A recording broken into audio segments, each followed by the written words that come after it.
Chapter 170. Fujiwara no Chiko, who was on the roof, turned her head away and remained silent. The conversation in the room was still going on, but there was no need for her to continue listening. The facts couldn't be any clearer. The silly Yifan lowered his head and looked at the room, then looked at Fujiwara no Chiko. His anxious face was filled with question marks. He wanted to ask Fujiwara no Chiko what was wrong, but he didn't dare to say anything. He was afraid that he would startle the people in the room. If he didn't ask, he wouldn't be able to understand Fujiwara no Chiko's expression. He was so anxious that he was like an ant on a hot pan. Fujiwara no Chiko looked at the anxious Yifan. Her heart was filled with emotions. The person in front of her had suffered too much for her, and she was married to the son of her enemy. Her husband had tried to stop her several times, and the words he said were even more heartless. Facing all this, Yifan had never complained. In fact, in order to protect her, he even caused the cold to bite his body and almost lost his life. Her heart was filled with regret. Yifan looked left and right at her. He wanted to know what had happened. Fujiwara no Chiko suddenly grabbed Yifan's hand and quickly wrote a word on Yifan's palm. Go, go. When Yifan saw the word, he was puzzled. What did this mean? Who was she telling to go? Was she telling him to go, or were the two of them going together? Why did they have to go? Yifan looked at Fujiwara no Chiko with a puzzled expression. When Fujiwara no Chiko saw Yifan's silly look, she pursed her lips and smiled. She pointed at Yifan, then pointed at herself, and finally pointed at the sky. No matter how stupid Yifan was, he understood Fujiwara no Chiko's meaning. He suppressed his wildly beating heart and took a few deep breaths. It seemed that Chiko already knew the truth. Otherwise, she wouldn't have wanted to go with him. The more Yifan thought about it, the more excited he became. She must have heard Zhou Quan and Zhou Quan talking about her and the truth of the matter. That was why her expression changed so much. Yifan stared blankly at Fujiwara no Chiko, as if he couldn't believe this was real. In fact, bringing her here was a risky move. If Zhou Quan and Zhou Zhong did not talk about her, or if Fujiwara no Chiko became confused and wanted to return to Zhou Dao, then things would be a little troublesome. It was easy to deal with Zhou Dao, but if the green and white envoys were here, things would not be so simple. Fortunately, the heavens had eyes and allowed his beloved wife to hear the truth with her own ears. Fujiwara no Chiko looked at Yifan's excited expression and covered her mouth with one hand to prevent herself from laughing out loud. Her smile was bewitching and charming. Her smile was full of twists and turns. Yifan's heart melted in an instant. He stared blankly at Fujiwara no Chiko's smile. Suddenly, his eyes became wet like a spring breeze. He had been waiting for this smile for more than 2 months. Looking at Fujiwara no Chiko's smile, Yifan felt that his 2 months of hard work was worth it. Extremely excited, he grabbed Fujiwara Chiko by the waist and lifted her up. With a whoosh, the imperial spirit energy soared into the sky. Pada! The tile that Yifan lifted from the roof was shaken by Yifan's spiritual power and fell into the room through the hole, shattering into pieces. Who is it?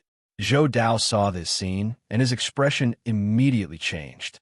He shouted as he tapped the ground with the tip of his foot and used his movement technique to rush to the roof. With a crashing sound, Zhou Dao's figure broke through the tiles and flew onto the roof. After reaching the roof, he saw that there was no one around, so he looked up at the sky. With one look, he immediately regretted what he had said earlier.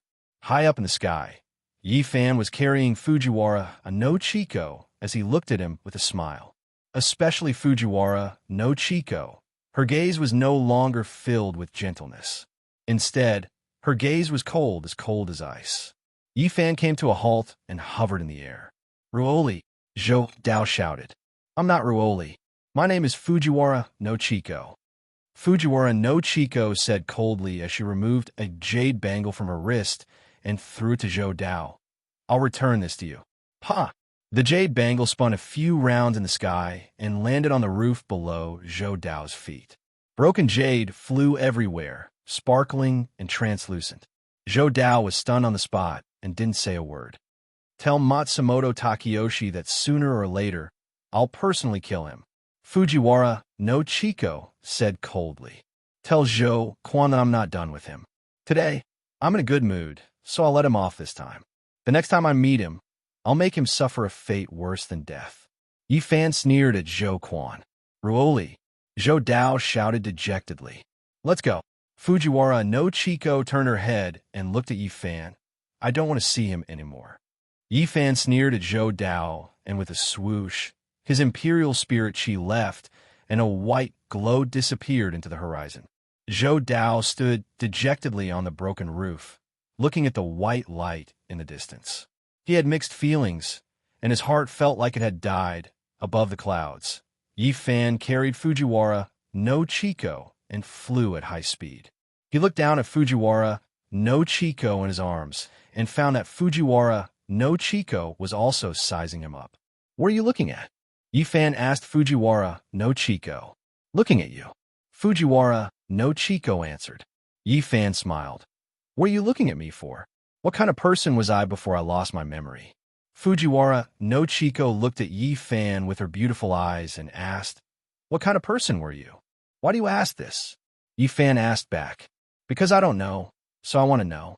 Fujiwara no Chiko answered. Tell me, what was I like before? Now that you ask, it's really hard for me to answer. Yi Fan smiled. Just say whatever you want to say. I want to hear it. Fujiwara no Chiko said. You didn't like to smile before. You were a little cold. Yi Fan thought for a long time and said, You were kind and thoughtful. What else? Fujiwara no Chiko continued to ask. You were good looking. Yi Fan smiled. Fujiwara no Chiko smiled. What about you? What kind of person were you? Me? Yi Fan frowned. I can't say. You're not stupid. How can you not know what kind of person you are? Fujiwara no Chiko smiled. Then let me ask you, what kind of person do you think you are? Yi Fan asked back. Fujiwara no Chiko was speechless. No one would be able to answer this question. The most difficult thing for a person to understand was not others, but themselves. You can't answer it, right? Yi Fan smiled. You look like a scholarly person, but I didn't expect you to be such a sharp-tongued person. Fujiwara no Chiko smiled. Yi Fan smiled. You're the same. You have a sharp tongue. The two of us are perfect for each other. Did we also bicker like this in the past? Fujiwara no Chiko asked. It was a common occurrence. Yi Fan answered. Let me ask you a question. Answer me honestly. Fujiwara no Chiko asked. Go ahead. What if I can't recover my memory? Fujiwara no Chiko asked. Chapter 171. I've already completely forgotten my memories, and it's the same for you. Fujiwara no Chiko said seriously to Yi Fan. Although I now know that you're my husband, I've only just met you. I need time to get used to it. Do you understand what I mean? I understand. Yi Fan nodded. I'll give you time. Okay. Fujiwara no Chiko said as she looked around. She discovered that they weren't on the way back to the Lingyun cave. Where are we going? Fujiwara no Chiko asked. The Yi family, an aristocratic family of traditional Chinese medicine. Yi Fan said, The Yi Yu that Zhou Dao spoke of earlier is from the Yi family. I owe a debt of gratitude to the Yi family, so I can't just stand by and watch. Moreover, you've been afflicted with the soul-dissolving technique. At that time, Elder Yi promised me that he would report this matter to the Tiani Hall. I want to take you there and see if you can recover your memories. Elder Yi? That old man? The father of Yi Feishiwei you spoke of? Fujiwara no Chiko asked Yi Fan. That's right. Yi Fan said, The Tiani Hall is an aristocratic family of traditional Chinese medicine. Their medical skills are extremely high, and they're known as the deadly king of hell, the life-saving Yifeng. Especially the Tiani Hall, it's even more famous. They're the rule of 3 doctors and 3 refusals. The Yi Yu that Zhou Dao spoke of definitely didn't want to treat Zhou Quan's illness, which hindered her status as an imperial physician. That's why she claimed to be ill. Zhou Dao has the power to overturn the court. If he wants to kill Yi Yu, it'll be as easy as flipping his hand. Fujiwara no Chiko said with a frown. That's why we have to hurry to the Yi residence. Hold on tight. Yi Fan said as he suddenly increased his speed and flew towards the Yi residence as fast as lightning. After an hour, the two of them slowly landed in front of a large mansion. There was a vermilion gate, a mighty stone lion, and a pair of large red palace lanterns with the words Yi residence written on them. "We're here. This is the Yi mansion," Yi Fan said to Fujiwara no Chico. "I'll knock on the door." "Knock, knock, knock." Yi Fan grabbed the brass ring on the door and started knocking. Not long after, the wooden door creaked open. A servant opened the door a crack and poked his head out to look at Yi Fan and Li Yinhong. "Who are you looking for?" the servant asked. "Please inform them that an old friend has come to visit," Yi Fan said as he took out a needle and handed it to the servant. "This is a token." This golden needle was something that Yi Feishue's father had specially given to him at the time to prevent him from being hypnotized. When he got rid of the two guards outside Fujiwara no Chico's door, Yi Fan had broken the body of the golden needle into two pieces. Now, only the golden needle handle was left. Now that the Yi clan was wanted by the imperial court, Yi Fan did not directly announce his identity for the sake of safety. Once Elder Yi saw this golden needle handle, he would naturally understand. "Wait here, I'll go inform them," the servant said to Yi Fan with a face full of suspicion after receiving the golden needle handle. After he finished speaking, he turned around and went inside to report. "That day, you used this needle to get rid of the guards outside my door?" Fujiwara no Chico asked. Yi Fan nodded. "This needle was specially given to me by the old man to prevent me from being hypnotized. That day, in order to lure you out, I used the body of the needle and only the handle is left. The old man will know when he sees it. Are you always so cautious?" Fujiwara no Chico asked Yi Fan with a smile. "I have to be cautious," Yi Fan said with a sigh. "Back then, if I had been more cautious, you would not have been kidnapped. I reckon that you and I would still be living like immortals in the Lingyun cave." Fujiwara no Chico did not say anything. "I'm not afraid of you laughing at me. Now, I even turn a blind eye when I sleep. After so many things have happened, I'm really scared," Yi Fan continued. Fujiwara no Chico felt a trace of melancholy. Although her husband was only in his 20s, after experiencing so many things, he no longer had the impetuousness that people his age should have. Instead, he had become extremely mature and experienced. Perhaps this was the price one had to pay for being mature. Fujiwara no Chico was thinking about this when the door creaked open from the inside. Two familiar faces appeared in front of Yi Fan. The one who ran out impatiently was Yi Feishue, who was dressed in pink. Behind her was Yi Feishue's father, who was dressed in an official's robe and had a smile on his face. "Brother Yi." Yi Feishue was overjoyed to see Yi Fan and shouted, "Chill." Yi Fan gestured for her to keep her voice down. The Yi Feishue in front of him was the same as before, chattering nonstop. "Chill." Yi Feishue immediately mimicked Yi Fan and smiled as she put her index finger to her mouth. Yi Fan couldn't help but laugh at this action. He could tell that she was very happy to see him. "Brother Yi." Yi Feishue grabbed Yi Fan's arm and said in a low voice, "Why are you only here now?"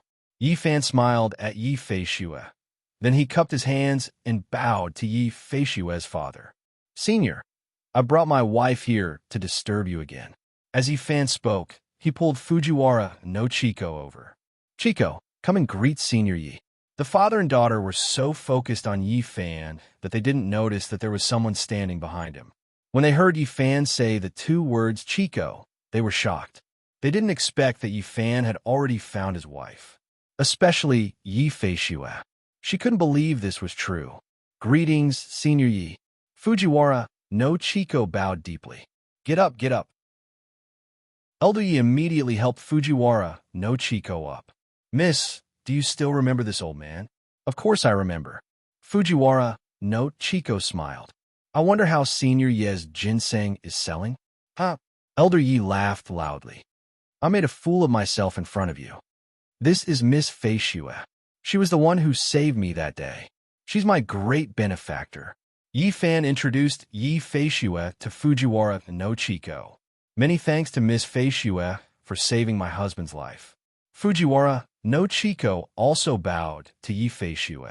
Before Yi Feishue saw Fujiwara no Chico, she had only heard from Yi Fan that she was very beautiful. She didn't expect that she was this beautiful. She couldn't believe that there was such a beautiful person in this world. Her eyebrows were like ink paintings. Her eyes were like autumn waves. Her skin was like cream, and her eyes were bright. Her footsteps were leisurely and graceful.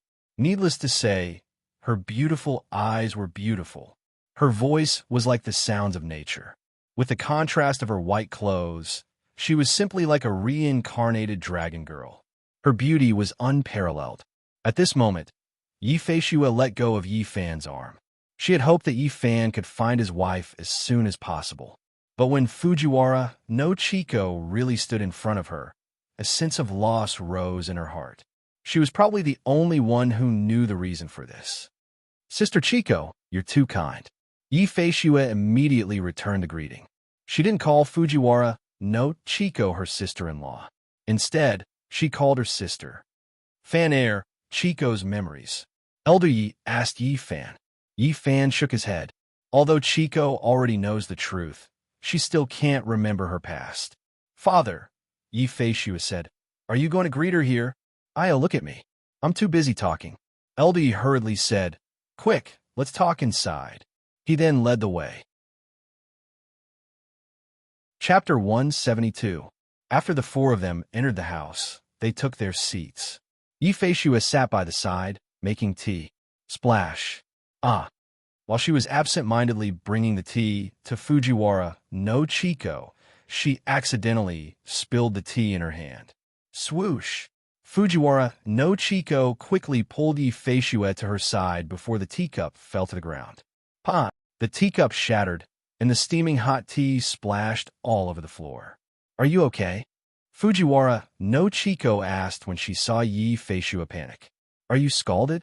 Yi Fan stood up and asked. "No, I'm fine," Yi Feishue said as she bent down to clean up. When Yi Fan saw this, he also squatted down to help. "Why are you helping?" Yi Feishue was inexplicably angry when she saw Yi Fan helping her clean up. "Sit here. I'll do it." She pushed Yi Fan away as she spoke. The silly Yi Fan didn't know what was wrong with Yi Feishue. She was fine just a moment ago. Why did she seem like a completely different person now? Fujiwara no Chico watched all this quietly from aside. Her woman's intuition told her that Yi Feishue had taken a liking to Yi Fan. In this house, only this silly guy didn't know. Fan Air, Elder Yi was very knowledgeable, so he naturally understood what was going on. When he saw Yi Fan standing there in a daze, he changed the topic. "Tell me what's going on." When Yi Fan heard Elder Yi's question, he could only return to his seat. "Elder Yi, I won't hide it from you. I snatched Chico back." Yi Fan explained the situation to Elder Yi. Yi Fan tried his best to make the story as plain as possible, but the father and daughter of the Yi family were shaken to the core. When Yi Fan finished, the two of them let out a sigh of relief. "Fan Air, you are brave and resourceful. Your cultivation base is pure, and you have such a good wife. You are truly blessed," said Elder Yi. "Firstly, I want to ask you about Chico's memory," Yi Fan said. "Secondly, I want to inform you that Yi Yu, the chief physician of the Imperial Hospital, might be in danger. I have already reported your matter to Tiani Hall," Elder Yi said. Tiani Hall has already taken over this matter, and they are now trying to figure out a way to crack the soul-dissolving technique. Once there is progress, someone will come and find you." "Really?" Yi Fan said happily. "That's great. As for Yi Yu's matter, you can rest assured." Elder Yi smiled. The Yi family has been practicing medicine for nearly 1,000 years. Everyone knows that there are 3 types of medicine and 3 types of medicine that cannot be cured. Since ancient times, there have been many cases where powerful nobles have used their power to coerce the Yi family to treat illnesses. Without these methods, the Yi family would not be where it is today. When Yi Fan heard this, he understood the meaning of these words. Elder Yi meant that Yi Yu had her own way to deal with this matter, so there was no need to worry. "Then I can rest assured," Yi Fan said. "Since that is the case, we will take our leave first. Now is a critical time. The longer we stay here, the more dangerous it will be." You are leaving now? Yi Feishua hurriedly asked when she heard that Yi Fan was leaving. Fan Air's right. The imperial court has already issued a warrant for the arrest of members of the Yi family. This time, Fan Air, you have offended Lord Zhou. The imperial court will definitely increase the search for you. You will not be safe here, Elder Yi said with a frown. It is not only here. The more people there are, the more dangerous it is. Then, Brother Yi, where do you live? Yi Feishua asked with a worried expression. You don't have to worry about that. The place where Chico and I live is very safe. There are only the two of us. Yi Fan said. What I am worried about is that the people from Tiani Hall won't be able to find us. Moreover, I have no way of distinguishing whether or not we are from Tiani Hall. That's easy, Elder Yi said with a smile. The Yi family's medical centers are located all over the country. You just have to find the nearest medical center. I will teach you a few more chants. If the other party matches the chants, it will prove that they are from Tiani Hall, Elder Yi said as he leaned his head close to Yi Fan's ear and whispered a few words. Junior will remember. Thank you, Senior. Yi Fan did not expect that Elder Yi would tell him the secret words of Tiani Hall. What kind of trust was this? Take advantage of the night and leave with Chico quickly, Elder Yi said. The imperial court has many eyes and ears. I am afraid that if we delay, there will be changes. Senior is right. We'll take our leave now. Yi Fan cupped his hands and bowed. Fujiwara no Chico also stood up and bid farewell to the father and daughter. Brother Yi, Yi Feishua said with a reluctant expression. When will we see you again? We will meet again one day, Yi Fan said to Yi Feishua with a smile. If there is a chance, I will bring you to our place to play. Really? Yi Feishua said excitedly. You are not lying to me? When have I ever lied to you? Yi Fan said with a smile. Okay, it's a promise. Yi Feishua extended her pinky. It's a promise. Yi Fan also extended his pinky with a smile and hooked it with Yi Feishua's. Uncle Yi, take care of yourselves, Fujiwara no Chico said. Good child, take care of yourselves too, the old man replied. I will take Chico and leave first. Senior, Feishua, please stay here. We will meet again in the future, Yi Fan said as he grabbed Fujiwara no Chico's hand and turned around to leave the room. Seeing that there was no one around, he hugged Fujiwara no Chico in his arms again and leaped into the air with his spiritual energy. Yi Feishua rushed out of the room and into the courtyard. She held back her tears and waved at the sky with all her might. The scene of Yi Fan carrying her on his back and flying through the air appeared before her eyes once again. However, the person in Yi Fan's arms now was not her, but his real wife.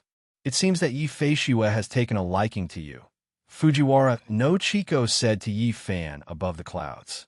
Don't spout nonsense, Yi Fan said as he urged his spiritual energy to hurry along. I really don't know if you're really an idiot or just pretending to be one, Fujiwara no Chico said with a smile. Even Uncle Yi can tell, yet you're still in the dark. I was part of the Yi family in my past life. It's normal for her to feel that I'm compatible with her, Yi Fan said with a smile. I can tell that she truly likes you, Fujiwara no Chico said. I already have you. I only wish to grow old with you. I have no other wishes in this life, Yi Fan said seriously as he looked at Fujiwara no Chico in his arms. Fujiwara no Chico blushed and didn't reply. Seeing Fujiwara no Chico blushing, Yi Fan smiled and sped up. It was already late at night by the time the two returned to the Lingyun cave. Are you tired? In the new room, Yi Fan said to Fujiwara no Chico as he made the bed. You've been busy the whole day. Go to bed early. I'll be outside. If you need anything, just let me know. After that, he picked up a blanket and walked out. Halfway through, he turned back and picked up a thick candlestick and handed it to Fujiwara no Chico. Take this. If anyone comes in the middle of the night, use all your strength to greet them. Don't be merciful. Okay. Fujiwara no Chico smiled as she took the candlestick from Yi Fan. But you have to look carefully before you do anything, Yi Fan said with a smile. What if it's me? Don't worry about that. If it's you, I definitely won't hit you with it. Fujiwara no Chico looked at Yi Fan with a smile. Chapter 173. With a swish, Fujiwara no Chiko patted the scabbard and pulled out a Chiho blade from it. I'm more comfortable with this. Yifan's smile froze on his face. I'm joking. I'm joking. Yifan laughed awkwardly. You should rest well. He turned around after speaking, but who would have thought that he would accidentally knock into the stone wall? Bam! Io! Yifan screamed. A big bump immediately appeared on his head. Rest, Io. I'm going out. Yifan groaned as he covered his head with his hand and walked out the door. Fujiwara no Chiko resisted the urge to laugh as she got up and closed the door. Then she opened her mouth and laughed. Hearing Fujiwara no Chiko's unbridled laughter, Yifan threw the quilt to the ground and sat on it with a frown on his face. He had thought that Fujiwara no Chiko would live with him like before after knowing the truth. But in the end, she needed time to get used to it. How long would he have to wait? Yifan muttered as he lay down. Now that Fujiwara no Chiko's matter had come to an end, he didn't know how father and the others were doing. Jin-chan's matter should have been resolved as well, right? Yifan lay in the doorway with his hands pillowed on his head and his legs crossed. His mind was preoccupied. He had thought it through. Tomorrow, he would take Fujiwara no Chiko to Miaojiang to find his mother-in-law. First, he could let Fujiwara no Chiko meet them and stimulate her memory. Second, he could ask Jin-chan for guidance on the soul-dissolving technique. As the saying goes, when one is sick, turn to any doctor. Perhaps his mother-in-law would have a way. It's decided. Yifan thought.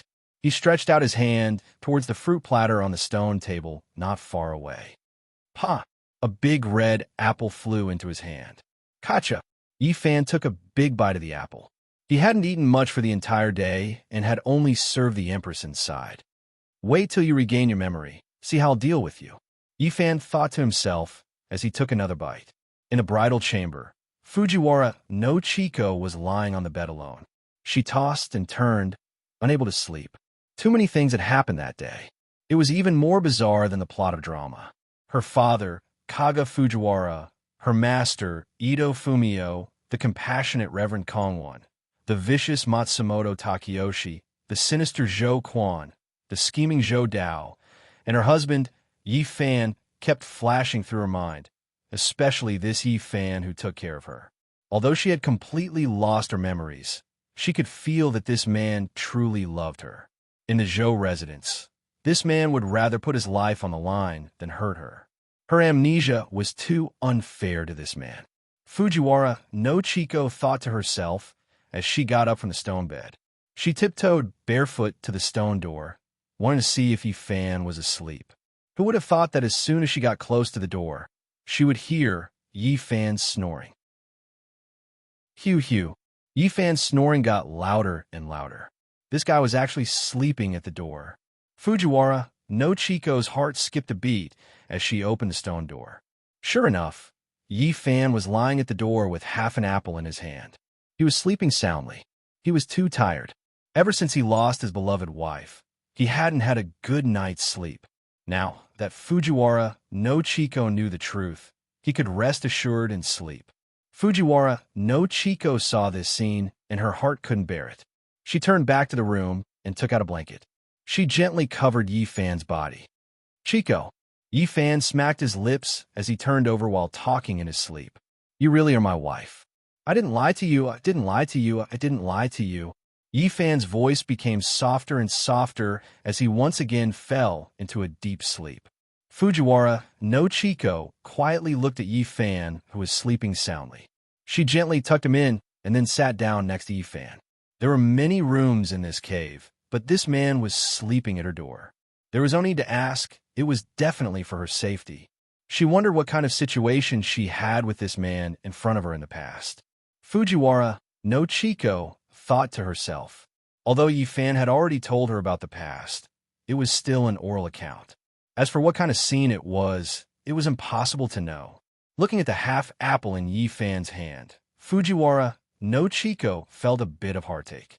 He didn't even finish eating the apple before he fell asleep. It seemed like he was really tired. Thinking of this, she gently stood up and tiptoed past Yifan, who was lying on the ground snoring. She walked toward the kitchen.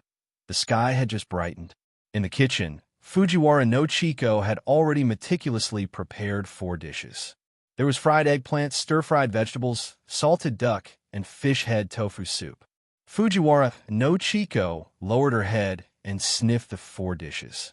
Her face revealed a satisfied smile. Not bad, she said to herself.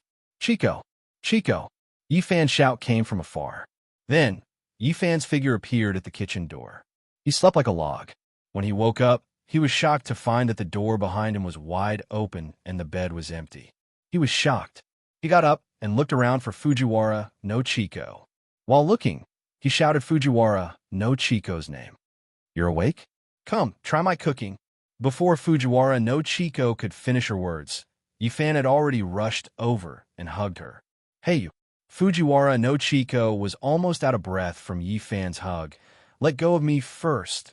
When Fujiwara no Chiko said this, Yifan hugged her even tighter. I thought I lost you. Yifan lowered his head to smell the fragrance of Fujiwara no Chiko's hair and said nervously. Fujiwara no Chiko was tightly hugged. Her hands were hanging in the air. Yifan's rapid heartbeat made her feel that this man was really frightened. He must have thought that she had left. Aren't I fine? You let go of me first.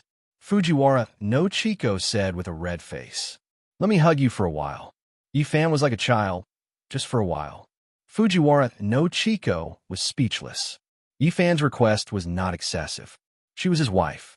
If she couldn't even satisfy such a simple request, then she would be too unreasonable. Fujiwara no Chiko did not speak, which was a tacit agreement. I can't lose you again. Yifan hugged Fujiwara no Chiko and said, otherwise, I will go crazy. After hearing this sentence, Fujiwara no Chiko was shocked. Her hand that was hanging in the air slowly moved to Yifan's back. Am I not fine here? Fujiwara no Chiko gently patted Yifan's back. Yifan did not speak. He was still hugging Fujiwara no Chiko tightly. This hug lasted for half an incense stick's time. Fujiwara no Chiko only felt that Yifan's body was getting hotter and hotter, and his heart was beating faster and faster. Not only him, but even she was uncomfortable because of Yifan's hot breath in her ear. If this continued, she was afraid that the situation would get out of control. If you don't eat now, the dishes will get cold. Fujiwara no Chiko said as she slowly pushed Yifan away. She said with a smile, try the dishes I cooked. Yifan calmed down. You didn't sleep to cook? I couldn't sleep. Seeing that you were sleeping soundly, I didn't dare to disturb you. Fujiwara no Chiko said as she turned around and picked up 2 dishes. Go wash up first, and then get ready to eat. Okay, Yifan agreed. I haven't eaten the dishes you cooked for a long time. Then he followed Fujiwara no Chiko out of the kitchen. After washing up, Yifan sat in front of the table and put a jar of wine in his hand on the table. Wine? Fujiwara no Chiko said in surprise. It's so early in the morning, you want to drink wine? I'm happy, so I'll drink a little. Yifan said as he broke the clay seal on the wine jar with a bang. Immediately, the fragrance of the wine filled the air. Within the wine fragrance, there was a strong floral fragrance, which made people intoxicated. Good wine, Yifan said with a smile. It is indeed good wine. Fujiwara no Chiko also said. She was a Dongying, and the wine culture of the Dongying people was not worse than that of the Central Plains. Of course, Yifan said as he picked up a wine jar and filled the white jade wine cup in front of him. Then, he began to pour wine into another wine cup. This wine was brewed in my previous life. It's called Baiwa Drunk, and it has been for many years. Today, we are reunited as husband and wife, so we should drink a few cups. With that said, he handed the full wine cup to Fujiwara no Chiko. Fujiwara no Chiko took the wine cup, put it under her nose, and sniffed it. Then, she said with a smile, I didn't expect you to have such good craftsmanship in your previous life. Of course, Yifan said as he raised the wine cup in his hand. Come, let's toast to our reunion. Cheers! Fujiwara no Chiko also raised her wine cup and clinked it with Yifan's. Then, the two downed the wine in one gulp. Wow! After Fujiwara no Chiko finished drinking, she praised. This wine is mellow and smooth, and the aroma is rich. What's more, there's a floral fragrance in it. It's really rare in the world. I didn't expect you to be an expert in wine. Yi Fan smiled as he filled Fujiwara no Chico's wine cup again. What? Have I never drunk wine in front of you before? Fujiwara no Chico asked. Yi Fan smiled and shook his head. You were under the influence of the yin-yang gu back then, so you couldn't drink wine. No wonder. Fujiwara no Chico smiled as she picked up a piece of duck meat and placed it in Yi Fan's bowl. Don't just stand there. Eat. Okay. Yi Fan picked up his chopsticks and put the duck meat in his mouth. It's delicious. Really? Fujiwara no Chico said as she took a bite. Then she spat it out. This is too salty. It's salty duck. Yi Fan smiled. How can it be called that if it's not salty? Don't eat this. Fujiwara no Chico put the salty duck dish aside and pushed another dish in front of Yi Fan. Try the eggplant I made. This is good. Yi Fan took a bite and smiled again. It's crispy on the outside and tender on the inside. Is it? Fujiwara no Chico also took a bite. Bah! She spat out the eggplant in her mouth. It's not cooked yet. How can you say it's crispy on the outside and tender on the inside? It's indeed crispy on the outside and tender on the inside. Yi Fan laughed. But it's too tender on the inside. Change again. Fujiwara no Chico pouted and put the eggplant aside. Then, she put the stir-fried vegetables in front of her and picked them up with her chopsticks. Let me try this. Yi Fan looked at Fujiwara no Chico with a smile and asked, How is it? Fujiwara no Chico didn't say anything. She chewed carefully. Yi Fan saw her like this and put a piece in his mouth. This is not bad. Yi Fan said, It's not salty or bland. It's quite crispy. Nonsense. Fujiwara no Chico put her chopsticks on the table angrily. These vegetables can be eaten raw. How can you say it's quite crispy? This is lettuce. It's not cooked yet. Don't be angry. Don't be angry. Yi Fan smiled. Don't we still have fish? Come on, let me try the fish. After that, he ladled a big bowl of fish soup. MMM. Delicious. Delicious. Yi Fan drank a few spoonfuls. You can try it if you don't believe me. Really? Fujiwara no Chico looked at Yi Fan with suspicion. Why would I lie to you? Try it. Yi Fan started to ladle a second bowl. Fujiwara no Chico looked at Yi Fan wolfing down the food and tried a bite. How is it? I didn't lie to you, right? Yi Fan said as he drank the soup. This is more like it. The fish soup was mellow and delicious. A trace of a smile appeared on Fujiwara Chico's face. Come on, eat the fish. Yi Fan put a piece of fish in his mouth. After chewing a few times, he was stunned. What's wrong? Fujiwara no Chico saw that Yi Fan was stunned. She thought that he had eaten a fish bone and quickly said, Eat slowly. Be careful of the fish bones. Chico. Yi Fan spat out the fish in his mouth. This fish? What's wrong with the fish? Fujiwara no Chico asked curiously. Is it not delicious? Chapter 174. Waiter, give me 1 meat and 1 vegetable, 2 trays of buns, and 2 bowls of tofu pudding, Yi Fan shouted in front of a stall in the southern part of the city. Okay, 1 meat and 1 vegetable, 2 trays of buns, and 2 bowls of tofu pudding. The waiter shouted towards the straw hut. The food here is very delicious. When I was young, Dad often brought me here to eat. You can try it later, Yi Fan said to Fujiwara no Chico with a smile. You took me to fly hundreds of miles just to eat here? Fujiwara no Chico was puzzled. That's not it, Yi Fan said with a smile. After eating, I will take you around to relax. This will be good for your memory recovery. After dark, I will take you to Miaojiang. Miaojiang? Yes. What are we going there for? Fujiwara no Chico asked. To see Jin Chan and Xiao Zhao, Yi Fan said. Grandma is proficient in strange techniques. Maybe she can recover your memory. We can also ask Grandma about Dad and the others. That place is remote, with high mountains and dense forests. There are a lot of resources, but few people. It is also a place where ethnic minorities gather. It is the place where the power of the imperial court is the weakest. In addition, Grandma has a high prestige there. If I'm not wrong, Dad and the others should be rushing there. What you say makes sense. Fujiwara no Chico nodded and said, let's do as you say. The buns are ready. The waiter brought 2 trays of buns and 2 bowls of tofu pudding. Guest, everything you want is here. Yifan took out some silver and handed it to the waiter. The waiter took the silver, thanked him, and turned to leave. When Fujiwara no Chico saw the steaming hot buns, she endured the heat and reached out to grab one to put in her mouth. Wait a minute. Yifan stopped Fujiwara no Chico. What's wrong? Fujiwara no Chico didn't know what Yifan wanted to do. As usual, as Yifan spoke, he pulled out a silver hairpin from Fujiwara no Chico's head and quickly poked the 2 trays of steamed buns and 2 bowls of tofu pudding. Then he carefully examined the changes on the silver hairpin. Aren't you a little too nervous? Fujiwara no Chico asked Yifan. You don't understand. Yifan saw that the hairpin didn't change, so he returned it to Fujiwara no Chico. It's better to be safe than sorry. Can we eat now? Fujiwara no Chico asked after putting the silver hairpin on her head. No. Yifan smiled and grabbed the steamed bun. While eating, he said to Fujiwara no Chico, I'll eat first. You watch. You can eat after I'm done.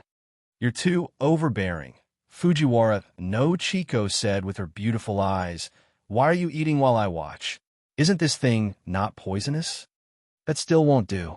Yifan ate the steamed bun in big mouthfuls, then lowered his head and drank a mouthful of tofu pudding. Some poisons can be detected by the hairpin, but some can't be detected. I'll eat first. You can eat after I'm done. Fujiwara no Chico finally understood Yifan's intention. She snatched the steamed bun from Yifan's hand and said angrily, Why are you like this? Do you want to die? As she spoke, the rims of her eyes turned red and tears welled up in them. Although she had lost her memory, she knew that the man in front of her really cared about her. Seeing him test the poison for her, it would be strange if she didn't feel bad. Yifan was stunned, then he smiled. Look at you. Why are you crying? As he spoke, he reached across the table to wipe Fujiwara no Chico's tears, but Fujiwara no Chico slapped his hand away. What's wrong? Are you feeling bad for me? Yifan smiled. I have spiritual energy now, so normal poisons can't kill me. Don't worry. It wasn't easy for me to save you, so how could I leave you, right? As he spoke, he picked up the tofu pudding and prepared to drink it. Are you out of your mind? Why are you still drinking? Fujiwara no Chico saw that Yifan wasn't listening to her, so she grabbed Yifan's hand. You don't believe me when I say you're stupid. Yifan smiled helplessly. It's okay now. These things can be eaten. Let go of my hand and eat. Only then did Fujiwara Kianko retract her hand. However, she continued to look at Yifan with reddened eyes. Unwillingly, tears flowed down her cheeks. Okay, eat. Yifan pushed the steamed buns and tofu pudding in front of Fujiwara no Chico and reached out to wipe Fujiwara no Chico's tears. This time, Fujiwara no Chico didn't slap Yifan's hand away. Good girl, eat well, Yifan said as he wiped Fujiwara no Chico's tears, as if he was coaxing a child. After eating, I'll take you to the places we've been to before. Let's see if you still remember. Fujiwara no Chico sniffled and wiped her tears with her sleeve. Then, she lowered her head and ate silently. As she ate, she cried, and a few drops of tears fell directly into the tofu pudding in the bowl. Oh, my dear, why are you still crying? Yifan said helplessly. Your tears are in the bowl. Aren't you afraid that the tofu pudding will be as salty as the salted duck you made? Fujiwara no Chico was amused by Yifan's words. She couldn't hold back the tofu pudding in her mouth and spat it on the ground. Cough, cough, cough. Fujiwara no Chico coughed violently and looked at Yifan with hatred. Well, half a bowl of tofu pudding is gone. Yifan smiled and shouted, Waiter, another bowl of tofu pudding. After the two of them finished breakfast, Yifan took Fujiwara no Chico to the nearby scenic spots to sightsee. When it was almost noon, he took her to eat the famous local dishes. After lunch, he hired a carriage and took Fujiwara no Chico to Mount Chinyan. When you were poisoned, I also hired a carriage like this to take you away. In the carriage, Yi Fan described the scene at that time. The situation at that time was similar to what it is now, but at that time, you were poisoned by the yin yang goo and not my wife. Your face was covered with a veil. Is that so? Fujiwara no Chiko was interested. Then when did you see my real face? Later, when the yin yang goo acted up and you spat out blood, your veil was blown off, and I saw your face clearly. Yi Fan leaned against the window of the carriage and looked at the endless stream of people outside. The scene at that time was vivid in his mind. Why did you try so hard to save me at that time? Fujiwara no Chiko asked. Ha! Yi Fan smiled and did not answer. Tell me, Fujiwara no Chiko urged. Because you are beautiful. Do you believe me? Yi Fan looked back at her and smiled. I don't believe you. Fujiwara no Chiko shook her head and said, You had already decided to save me before you saw my real face, so that can't be the reason. Oh, Yi Fan smiled and said, Then tell me, why did I save you? Because you said that I saved your life at Mount Qingyun, so you wanted to repay me. That's why you saved me. Am I right? Fujiwara no Chiko said. You mean, you saved my life, and I married you to repay you? Yi Fan asked Fujiwara no Chiko with a smile. Chapter 175. You're not the only beauty I'm indebted to. Yi Fan smiled and sat up straight. Xiao Zhao has taken care of me. Jinshan has helped me, and Yi Fei Xue has saved my life. Which one of these three isn't a beauty that puts the birds to shame? According to what you're saying, do I have to marry all of them? You're really spouting nonsense in broad daylight. Fujiwara no Chiko laughed. Xiao Zhao and Yi Fei Xue are still possible. But this Jinshan is already so old. How can you say that she's a beauty that puts the birds to shame? You don't understand. Yi Fan smiled and said to Fujiwara no Chiko, although mother-in-law is nearly 50 years old, she looks like she's only in her 30s. She's a peerless beauty. You haven't seen her yet, but you'll understand once you see her. As for age, that's even less an issue. Xiao Zhao is already several hundred years old, but I think she still looks like a child. You're twisting words and forcing logic, Fujiwara no Chiko said with a smile. Then tell me, why did you save me? You still don't know? I've taken a liking to you, Yi Fan said with a smile. Fujiwara no Chiko pursed her lips and smiled. What do you like about me? I don't know. You don't know? Fujiwara no Chiko asked. To be honest, I really don't know. Yi Fan leaned back and said seriously to Fujiwara no Chiko, in the Yi family's ancestral home, when Xiao was drooling over you, I knew that I had feelings for you. Seeing you being wronged, I felt worse than anyone else. So when I found out that you were poisoned, I decided to save you even if it meant sacrificing my cultivation. Even if it meant sacrificing my life for yours, I wouldn't hesitate, Yi Fan said as he looked at Fujiwara Chiko tenderly. You are a fool. Fujiwara no Chiko turned her head and looked out of the window. Yi Fan's words were like pouring soup on snow, melting her heart. What? You don't believe me? Yi Fan asked. Fujiwara no Chiko shook her head. No, I believe you. She looked at the endless stream of people outside the window and sighed. Do you know? Right now, I'm sadder than anyone else, but I'm also happier than anyone else. Her voice was a little choked up. Chiko, Yi Fan thought that he had said something wrong. Listen to me. Fujiwara no Chiko interrupted Yi Fan's words, but she did not turn around. Her eyes were still staring blankly outside. Although I already know the truth, having no memory at all makes me feel like I'm better off dead. The loss of her memories made her unable to feel the pain of losing her father.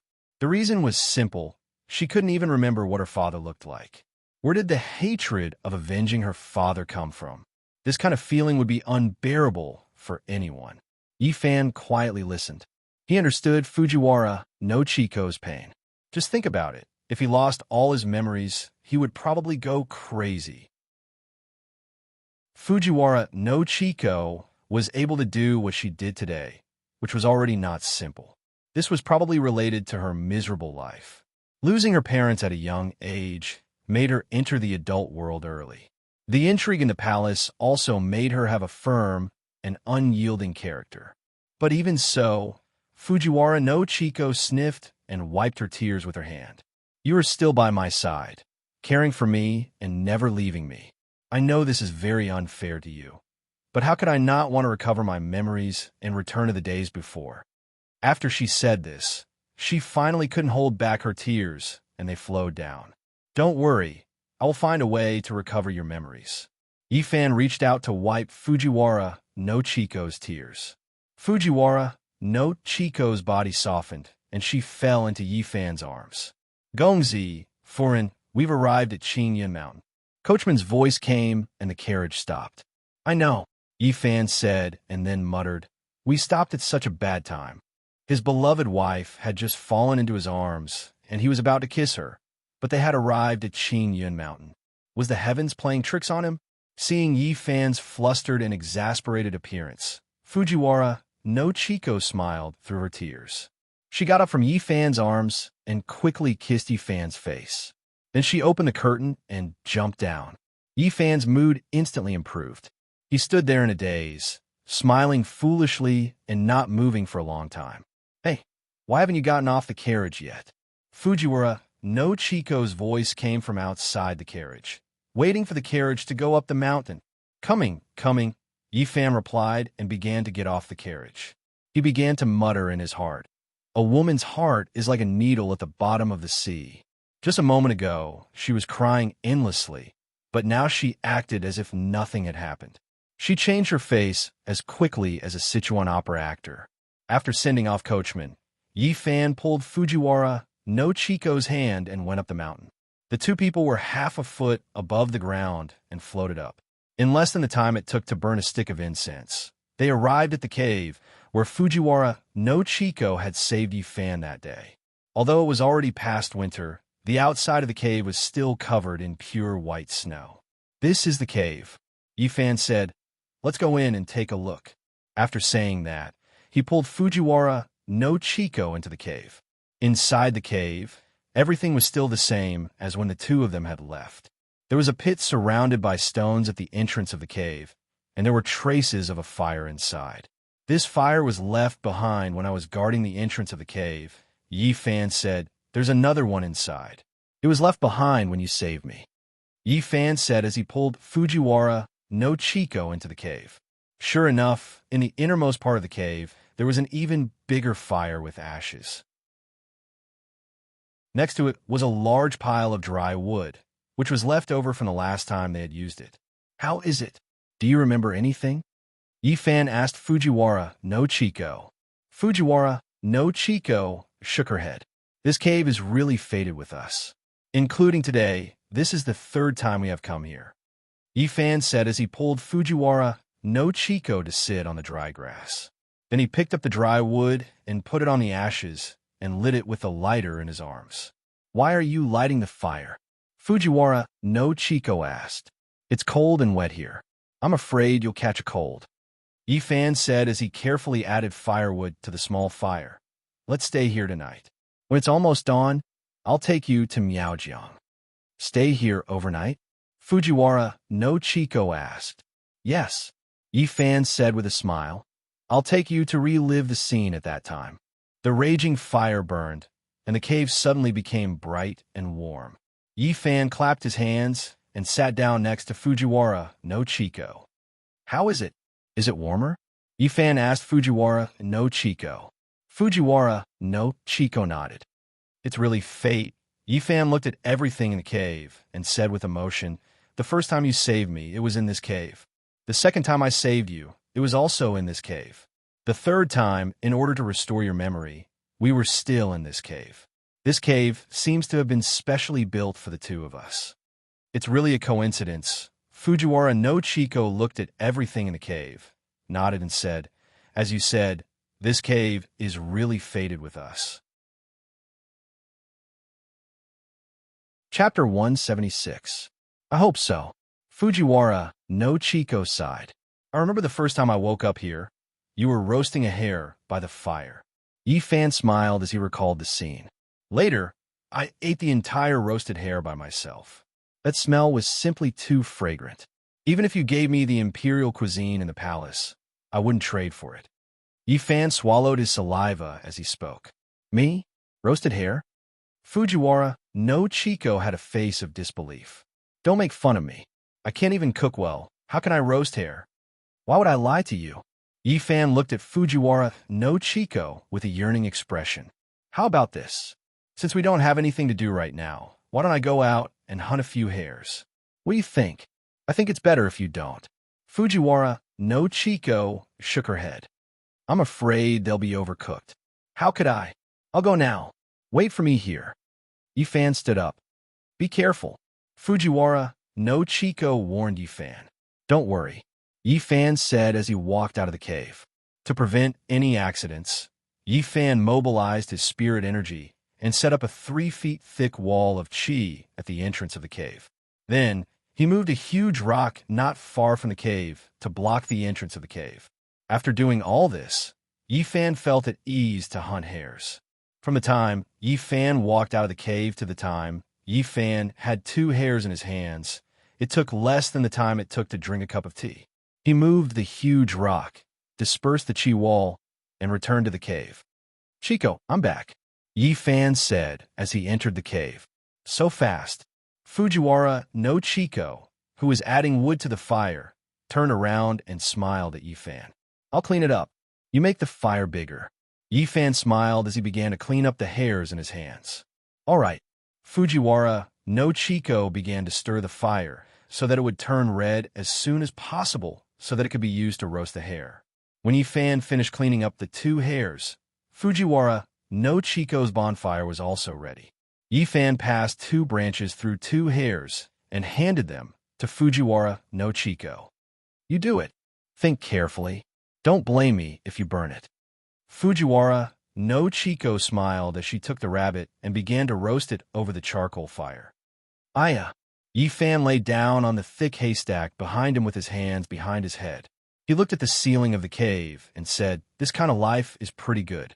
I'll hunt and you'll cook. We'll work at sunrise and rest at sunset. After that, you'll give birth to 8 or 10 babies for me. This life is worth it. Who do you want to give birth to your babies? Fujiwara no Chico rolled her eyes at Yi Fan. You. Yi Fan smiled and said, Who else but you? In your dreams. Fujiwara no Chico chuckled as she turned the hair in her hands. This kind of life is really good. Yi Fan said seriously. Let me ask you a question. You have to answer me honestly. Fujiwara no Chico asked. When did you become so polite? Yi Fan smiled. Fujiwara no Chico turned to look at Yi Fan. The light from the fire illuminated her delicate face. What if my memory can't be restored? If that's the case, I'll accept it. Yi Fan said calmly, as long as you're by my side. Then will you still be good to me? Fujiwara no Chico asked seriously. If I stay like this, as long as you're by my side and don't leave me, I'll do anything. Yi Fan replied, You're my wife. If I'm not good to you, who am I good to? Fujiwara no Chico pursed her lips and smiled. She turned her head and continued to roast the hare. Sigh. Yi Fan sighed. If possible, I'd rather you have the yin-yang goo than lose your memory. It's too hard to bear. Why? Fujiwara no Chico turned her head and asked. If you have the yin-yang goo, I could detoxify it for you. Haha. Yi Fan lay there and looked at Fujiwara no Chico with a grin. There was a straw in his mouth. It's better than losing your memory. I can see, but I can't touch you. It's worrying. You? Fujiwara no Chico's face turned red all the way to her neck. I'm going to ignore you. She turned her head and stopped talking. That's the truth. Yi Fan sat up. If it were you, between the yin-yang goo and losing your memory, which would you choose? Fujiwara no Chico didn't speak. She bit her lower lip and continued to roast the hare. Speaking of yin-yang goo, I really should thank Matsumoto Takeyoshi. Yi Fan lay down again. If it weren't for the yin-yang goo, I'm afraid we wouldn't be husband and wife now. Why are you so talkative? Fujiwara no Chico sniffed the hair under her nose and occasionally put it back on the fire to roast. You won't let me touch, and you won't let me speak. Do you want me to live? Besides, Yi Fan grumbled like a resentful wife. When I see mother-in-law later, I'll ask her to put an yin goo on me too. Then you could detoxify me. Bah, in your dreams. Fujiwara no Chico glared at Yifan. Who's going to detoxify you? Then can you bear to watch me die? Yifan turned sideways and picked up a straw to fiddle with Fujiwara no Chico's neck from behind. If I die, then I die. Whoever wants to detoxify me can do it. Fujiwara no Chico moved her neck. Stop fooling around. Sigh, the world is so cold. Yifan lay down heavily on the straw pile. Husband and wife are birds in the same forest, but when disaster strikes, they fly away separately. The ancients didn't lie to me. People like me who value relationships and righteousness are probably almost extinct. Fujiwara no Chico covered her mouth and laughed. She still ignored Yifan. My heart shines on Mingyu, but Mingyu shines on the ditch. Yifan began to nag endlessly. When you recover from your amnesia, I'll go find Zhou Quan and force him to use the soul-dissolving technique on me. I'll let you have a taste of it too. Sigh. Yifan stood up and put his hands behind his back. He circled Fujiwara no Chico as he shook his head. His voice was rhythmic, as if he was singing an opera. To think that I, Yifan, handsome, confident, and elegant, have become the world's most unlucky and miserable person. It really makes people sigh endlessly, alas. Fujiwara no Chico began to regret what she had just said. She frowned and quickly turned the roasted rabbit in her hand. At this moment, perhaps only the roasted rabbit in her hand could stop his long-winded mouth. 10 years of life and death are boundless. If I don't think about it, I'll never forget it. Searching for a wife for 1,000 miles. How are these words mournful? Face covered in dust, hair like frost. Yifan, with the mentality of disgusting someone to death, started to nag again. Little Xian Shuang, dressing up, looking at each other without words. Only 1,000 lines of tears. Sigh. Fujiwara no Chico began to take deep breaths. Going to the West Tower alone without words, Yifan continued to spout nonsense. The moon like a hook, the lonely parasol tree, the deep courtyard locked in autumn. Unable to cut, confused, is the sorrow of separation. There's a different feeling in the heart. When he said the word feeling, Yifan purposely dragged out the word. Fujiwara no Chico exhaled heavily. Looking for her thousands of times in the crowd, suddenly looking back, that person is roasting a wild rabbit over the fire. Yifan glanced sideways and smiled to see Fujiwara no Chico's reaction. Fujiwara no Chico's face turned red and her body trembled uncontrollably. In the end, she couldn't help but burst out laughing. Chapter 177. The hair is done, Fujiwara no Chico said. When Yifan heard these 4 words, he immediately returned to normal. He immediately squatted down and said with a face full of smiles, so fast. As he said this, he reached out to take the roasted hair in Fujiwara no Chico's hand. Fujiwara no Chico immediately took the hair in her hand away and raised her eyebrows as she asked Yifan, "What's wrong? You're not reciting poems?" "I'm not reciting anymore. I'm not reciting anymore," Yifan said with a mischievous smile. "Let's eat the roasted hair first. Recite for a while more. I like to hear it." Fujiwara no Chico said as she took a bite of the roasted hair in her hand. It's not bad. Don't." Yifan stared fixedly at the golden roasted hair in Fujiwara no Chico's hand. As he smelled the fragrance wafting over, his mouth watered. "Wife, I won't recite the hair for now, no. I won't recite the poem for now." He was so hungry that his tongue was not working properly. "It's fine. You recite your poem," Fujiwara no Chico said as she tore off a large mouthful of hair meat. As she ate, she said, "I'm listening." "Madam is joking," Yifan said with an awkward smile. "I was just teasing Madam. Madam, please don't take offense." "Then can I still laugh?" Fujiwara no Chico said as she chewed on the hair meat. "You can laugh, of course you can laugh." Yifan nodded solemnly and said, "Madam's smile can captivate the birds and beasts, hide the moon, and shame the flowers. The ancients said, a smile can make you 10 years younger." Madam's smile just now made you at least 10 years younger. Hee, that's more like it. Here you are. Fujiwara no Chiko gave the other roasted hare to Yi Fan. Yi Fan hurriedly took the hare and began to eat it in big bites. Delicious, so delicious. Yi Fan's mouth was full of oil, but he was still full of praise. Looks like you haven't forgotten your roasted rabbit skills. Fujiwara no Chiko pursed her lips and snickered. This Yi Fan was like an Azura when he was cold, but when he was with her, he was as cute as a child. It seemed that to him, she was really like what he said. Other than that, there was nothing else he wanted. Fujiwara no Chiko watched as Yi Fan wolfed down the food, and a blissful smile appeared on her face. The next morning, before the sun had even risen, the couple was already high in the sky. After flying for the time it took for an incense stick to burn, the skies suddenly became gloomy, and the air also became moist, as if it was going to rain. It's going to rain, Fujiwara no Chiko said to Yi Fan in his arms. Should we find a place to shelter from the rain before continuing our journey? Miaojiang is not far ahead. Let's go there to shelter from the rain. Yi Fan looked at the dark clouds above his head and said, Hold me tight. Let's go to the clouds. As soon as Fujiwara no Chiko heard this, she immediately hugged Yi Fan's neck tightly. Yi Fan urged the spiritual energy under his feet, and his figure instantly rose, quickly rushing into the thick dark clouds. Fujiwara no Chiko only heard the sound of wind in her ears, and her vision instantly turned black, and she couldn't see anything. At this time, they were already inside the dark clouds. Close your eyes and hold your breath. Yi Fan's voice came, and he pressed Fujiwara no Chiko's head tightly in his arms. Black smoke billowed in the dark clouds, and the smell of blood assailed his nostrils. Even he could only see a few feet in front of him.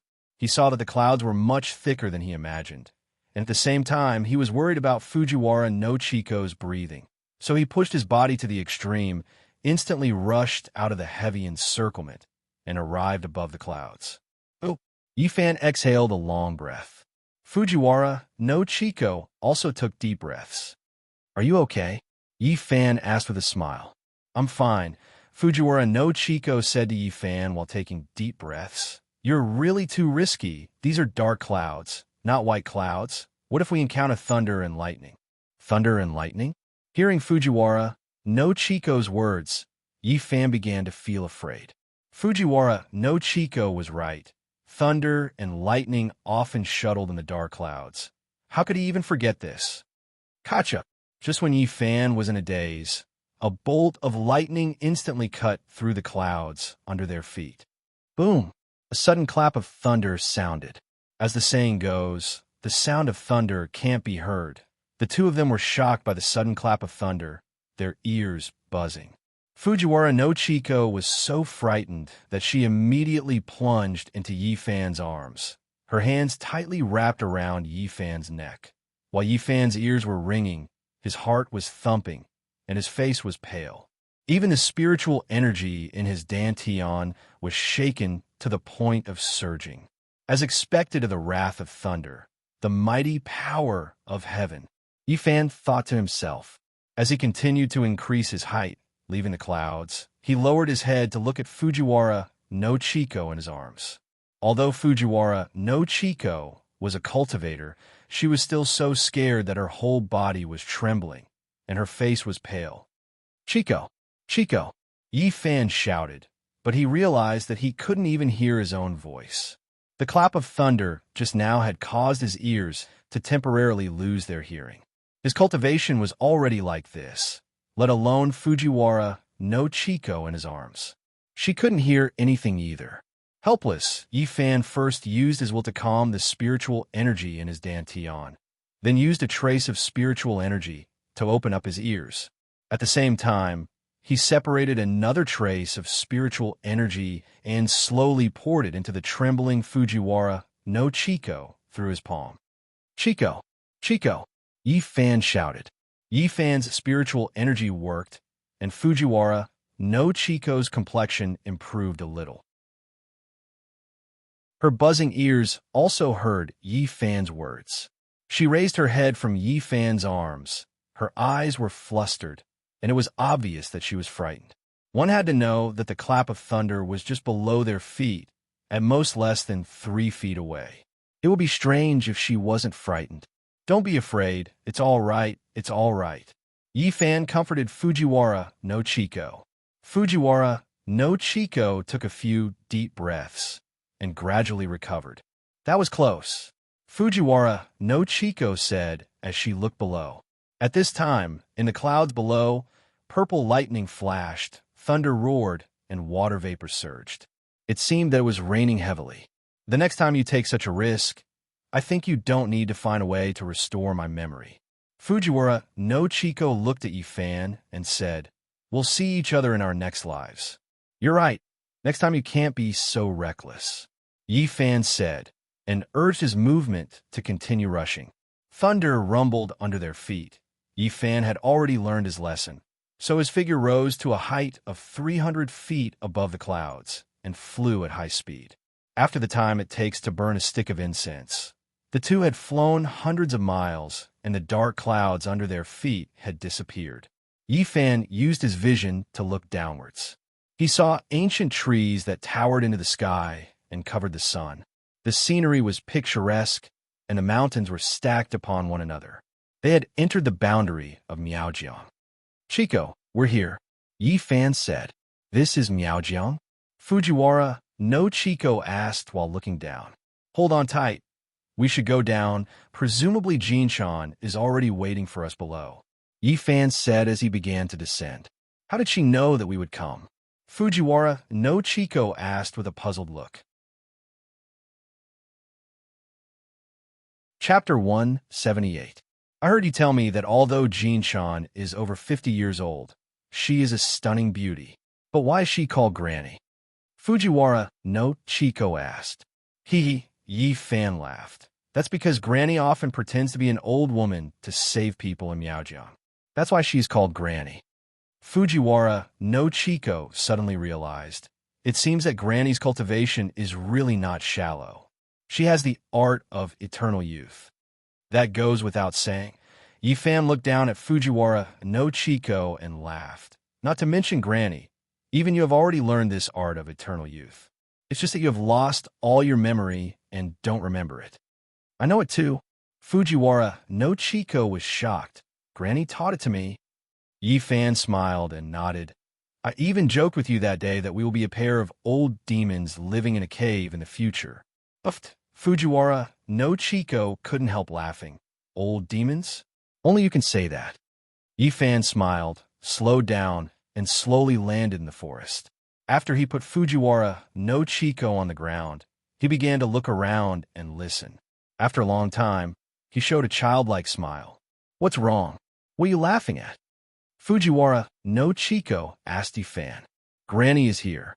Yi Fan had heard the sound of Jinshan's flying sedan. Where? Fujiwara no Chiko looked around, but didn't find any movement. There. Yi Fan put his hands behind his back and looked up at the sky. Fujiwara no Chiko shaded her eyes with her hands and also looked at the sky. The next scene surprised her. A big red flying sedan broke through the clouds, surrounded by clouds. It was very spectacular. This is Jinshan. Fujiwara no Chiko looked up at this strange scene and asked Yi Fan. This is Granny's flying sedan. Yi Fan smiled. Granny's cultivation is really different from ordinary people. Fujiwara no Chiko sighed. I have never seen such a strange scene. Granny has special skills. This is nothing. Yi Fan smiled. You will slowly know it in the future. As the two were talking, the big red flying sedan was less than 10 feet above the ground. Brother Yi, Sister Chiko.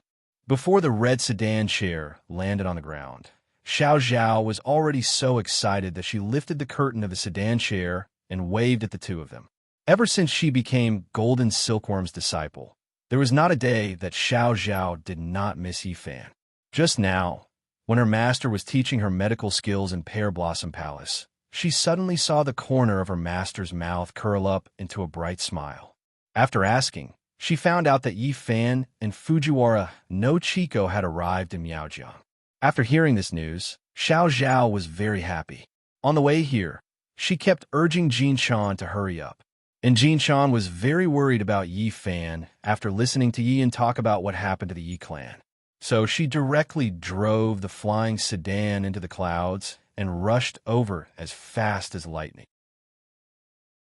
Seeing Xiao Zhao's impatient look, Yi Fan smiled. This girl is still so impatient.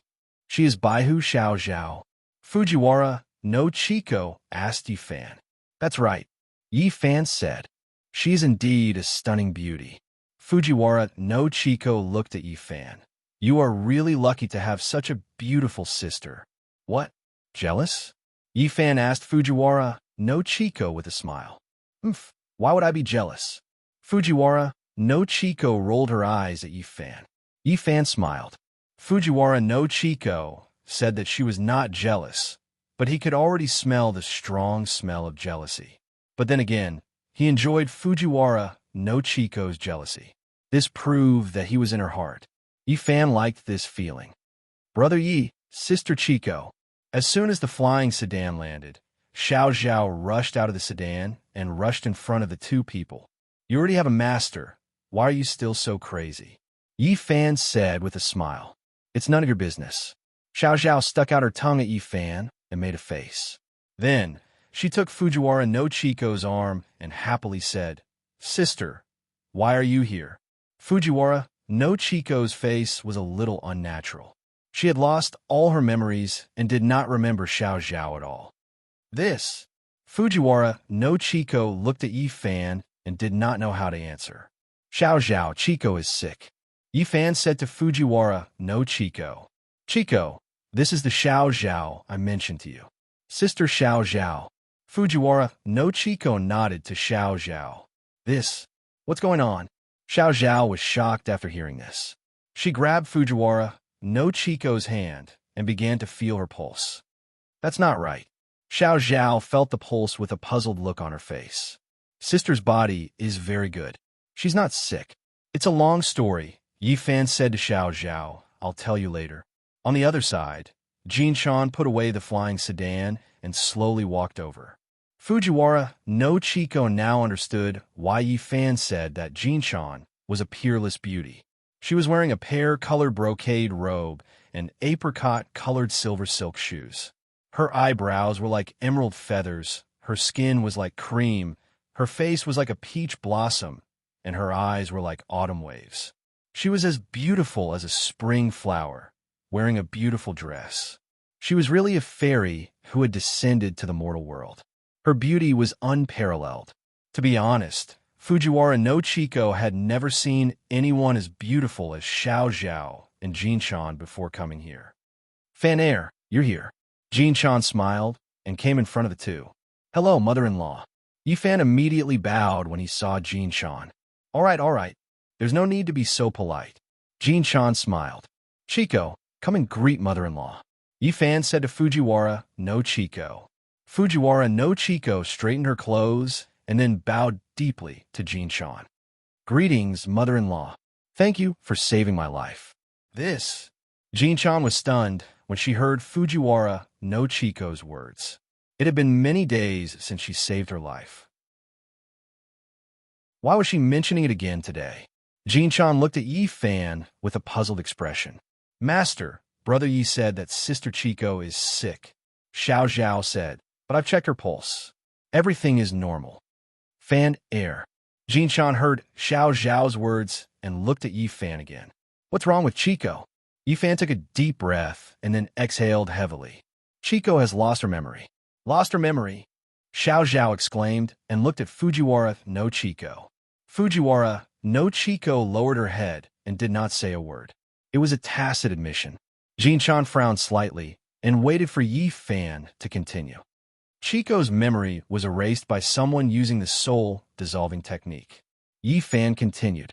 I'm here to ask for mother-in-law's help to see if there's a way to restore Chico's memory. Soul-dissolving technique. Jin Shan's expression changed when she heard those words. She reached out and pulled Yi Fan to the side. Fan Air, what happened? Who used the soul-dissolving technique to hurt Chico? It's a long story. Yi Fan shook his head. Jin Chan saw Yi Fan's expression and understood most of it. It seemed that many things had happened while she and Xiao Zhao were away from the Yi residence. How about this? Jin Chan said to Yi Fan. If there's anything, we'll talk about it when we get back. Otherwise, your father and the others will be waiting anxiously. Chapter 179. Your father, your grandfather, and your uncle Yi Chun. The three of them have been here for some time. If you had come a few days later, I'm afraid they would have gone to look for you, Jin Chan said. That's great. Yi Fan finally found his family. Where are they now?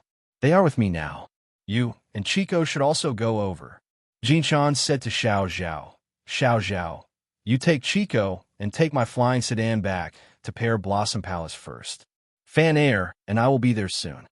Yes, master. Xiao Zhao said as she took out a paper sedan from her bosom and muttered something. Then, with a wave of her hand, a big red sedan appeared in front of the two. Yi Fan was stunned when he saw this scene. He did not expect that Xiao Zhao had already learned the flying sedan method in such a short time. Elder sister, follow me to the sedan, Xiao Zhao said as she pulled Fujiwara no Chico's arm and walked toward the sedan. Fujiwara no Chico looked back at Yi Fan, as if asking for Yi Fan's opinion. It's okay. You and Xiao Zhao go first.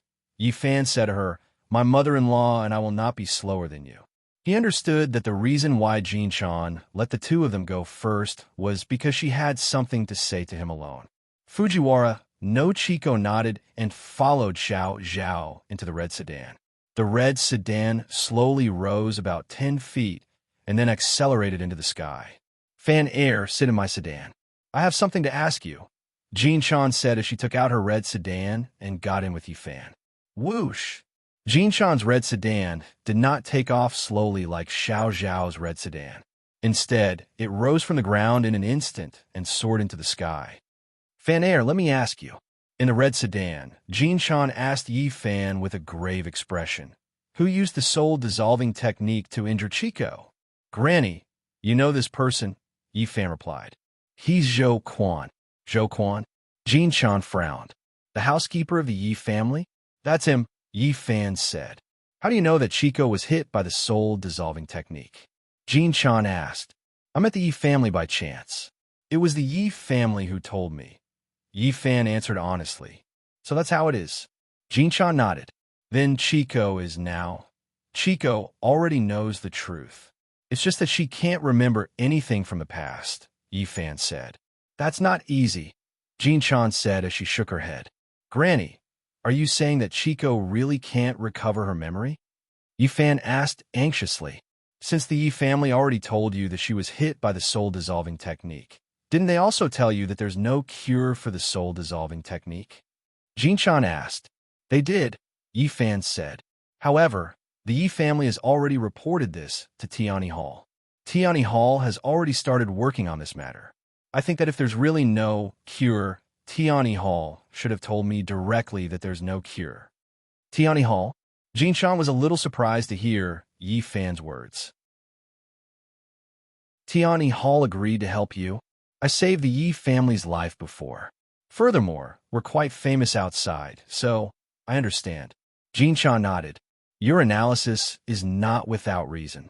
Tiani Hall's medical skills are outstanding. If they weren't confident, they would never agree to help you.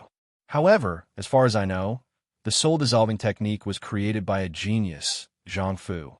Back then, he wanted to use this technique to erase his own memory in order to get rid of his inner demons. Later, he realized that no matter how he used the soul-dissolving technique, he couldn't get rid of the demons in his heart. Later on, this technique disappeared completely from the world. Zhang Fu. Yi Fan frowned. He had heard about Zhang Fu from his father, but he was only a teenager at that time. He originally thought that Zhang Fu was just a fictional character. He didn't expect that this person really existed. He also didn't expect that this soul-dissolving technique would be related to him. So, Zhou Quan is related to this Zhang Fu? Yi Fan asked. That's not necessarily true. Jin Chan said to Yi Fan as she drove the red palanquin. Maybe someone got this technique by accident. Granny's words make sense. Yi Fan nodded. Do you know why I want you to come with me? Jean Shan said, turning her head and looking meaningfully at Yifan. Granny, are you telling me about the soul-dissolving technique? Yifan asked. That's not the point. Let me ask you. Jean Shan stared into Yifan's eyes. What kind of sorcery have you been practicing recently? How did you get so evil? Sorcery? Evil? Yifan was stunned. Granny, where did this come from? How could I practice sorcery? Don't hide it from me. Jean Shan frowned and looked at Yifan. What kind of sorcery have you been practicing? Granny, why don't you believe me? Yifan was confused by Jean Shan's words. I'm just practicing the Xiantian secret Qi cultivation chapter that Brother Kim gave me. Granny, you know this. How can you say that I'm practicing sorcery? Mysterious Sky's secret requires the Qi refinement chapter. Golden Silkworm was suspicious. Then why are you covered in evil aura? Yifan didn't know what to say. Granny, what's wrong with you? I don't have any evil. No. Jean Shan asked Yifan as she took out a green talisman. With a flip of her hand, she stuck the talisman on Yifan's forehead. Granny, what were you doing? Yifan didn't understand what was wrong with Jean Shan. Why did she stick a talisman on him? He wasn't a zombie. Whoosh. Yifan was still puzzled when the green talisman on his forehead suddenly burned fiercely. It turned into a fireball in an instant, and then into a puff of green smoke in the blink of an eye, disappearing without a trace. Yifan was stunned by this strange scene. You're still denying it? Jean Shan's frown deepened. This green talisman of mine is a talisman used to suppress evil. Not to mention ghosts. Even malicious ghosts and flying zombies would be obedient when touched by this talisman. But when it touched your head, it instantly turned into ashes. The evil on your body is very strong. You can imagine. Granny, what is going on? Yifan also felt the seriousness of the matter and hurriedly asked. You'll have to ask yourself. What did you do? Jean Shan patiently asked Yifan. I really only practiced the Xiantian secret Qi cultivation chapter. Yifan said truthfully. The Xiantian secret manual is an ancient secret manual. It's very profound. How could it have evil? Jean Shan muttered to herself. She knew that Yifan wouldn't lie to her. Could it be? Yifan suddenly remembered what the other him in his body said. In an instant, cold sweat appeared on his forehead. Could it be what? Jean Shan noticed the change in Yifan's expression. Yifan wanted to say something, but stopped. What about me speak? Jean Shan shouted. Yifan saw that Jean Shan was angry. He could only tell Jean Shan about how he had been forced to practice the Xiantian secret manual when there wasn't enough spiritual energy to save Fujiwara no Chico. Jean Shan was so angry that she closed her eyes. Her face was pale, and she didn't say a word. Granny, don't be angry. I had no choice. Yifan saw that Jean Shan was so angry and knew that he had made a big mistake. He hurriedly explained to Jean Shan. Chapter 180. Granny, it's not as serious as you make it out to be. Yifan forced a smile and said, It's not. Jean Shan was so angry at Yifan that she didn't know whether to laugh or cry. You're cultivating the ancient secret manual when your foundation isn't stable. This is just like building a house. If the foundation isn't stable, the higher the house you build, the greater the danger that comes with it. Do you understand? Granny, you don't understand. The situation was urgent. Yifan still wanted to explain. The situation was urgent. Jean Shan interrupted Yifan. So what if you saved her a few days later? Don't tell me the Thousand Sons Association is missing a piece of meat? Golden Silkworm was really angry. If I save her a day later, Chico would have become someone else's bride. Yifan muttered with his head lowered. Jean Shan's expression changed when she heard this. She was stunned on the spot. Someone else's wife? Jean Shan's anger subsided a little. What do you mean? Yifan then roughly explained the situation. Jean Shan didn't say a word after hearing it. She shook her head and sighed. Heaven's will. This is all heaven's will. Jean Shan sighed. It's hard to go against heaven's will. Granny, Yifan didn't know what to say. Jean Shan waved her hand. You don't have to say anymore. I understand how you felt at the time. She thought about her and Yi Yun. If Yin had been like Yi Fan back then, she wondered what they would be like now. Thinking of this, Jean Chan smiled sadly. It had been so many years. She was already over 50 years old. Why would she still think about the past? She was now starting to envy Fujiwara no Chiko. Fujiwara no Chiko's life was worth it to have such an infatuated husband. Yi Fan lowered his head and didn't say a word. He had never seen Golden Silkworm as angry as it was today. This isn't your fault. Jean Chan comforted Yi Fan. Granny blamed you wrongly. Granny, Jean Chan waved her hand. As for the Xintian secret manual, don't continue to cultivate it. Like before, obediently cultivate according to the Qi cultivation method Brother Kim taught you. Do you understand? I'll remember it. Yi Fan said in a small voice. Remember, you're different from normal people. Jean Chan said earnestly to Yi Fan. Normal people need to use their mind to guide their Qi, to harmonize the dragon and tiger. They also need to cultivate their body and mind, to clear their heart and reduce their desires. They can only barely achieve a small success after cultivating bitterly for more than 10 years. But you're different. You directly obtained Brother Kim's pure spiritual energy. In one day and one night, you reached a realm that normal people couldn't reach in 100 years. Although this is a good thing, it has its pros and cons. You haven't experienced the hardships of cultivation, nor have you experienced the mental toughness. Naturally, you don't understand the dangers of cultivation. In the future, you must learn from this and not treat it lightly. Yi Fan nodded. I'll definitely listen to Granny. Jean Chan nodded. Up ahead is Pear Blossom Palace. Your father and grandfather must be anxiously waiting to see you at the entrance. When the time comes, tell us everything that happened in this period of time. Jean Chan said. She adjusted the direction of the flying sedan and quickly flew towards Pear Blossom Palace. Boom! Boom! Jean Chan and Xiao Zhao's two flying sedan rushed into the waterfall one after the other. Yi Fan and Fujiwara no Chiko in the flying sedan were dumbfounded by this scene. They didn't expect that there would be a completely different world behind this waterfall. After getting off the sedan, Yi Fan and Fujiwara no Chiko were stunned by the scene in front of them. In front of the wide and smooth stone door, the three ancient seal characters, Pear Blossom Palace, were very conspicuous. What surprised them even more was that at the door, there were two huge pythons, one red and one green, hissing and flicking their tongues, looking at them vigilantly. Fujiwara no Chiko was so scared that she tightly hugged Yi Fan's arm. Although her cultivation wasn't low, she was still a woman and had a natural fear of snakes and insects.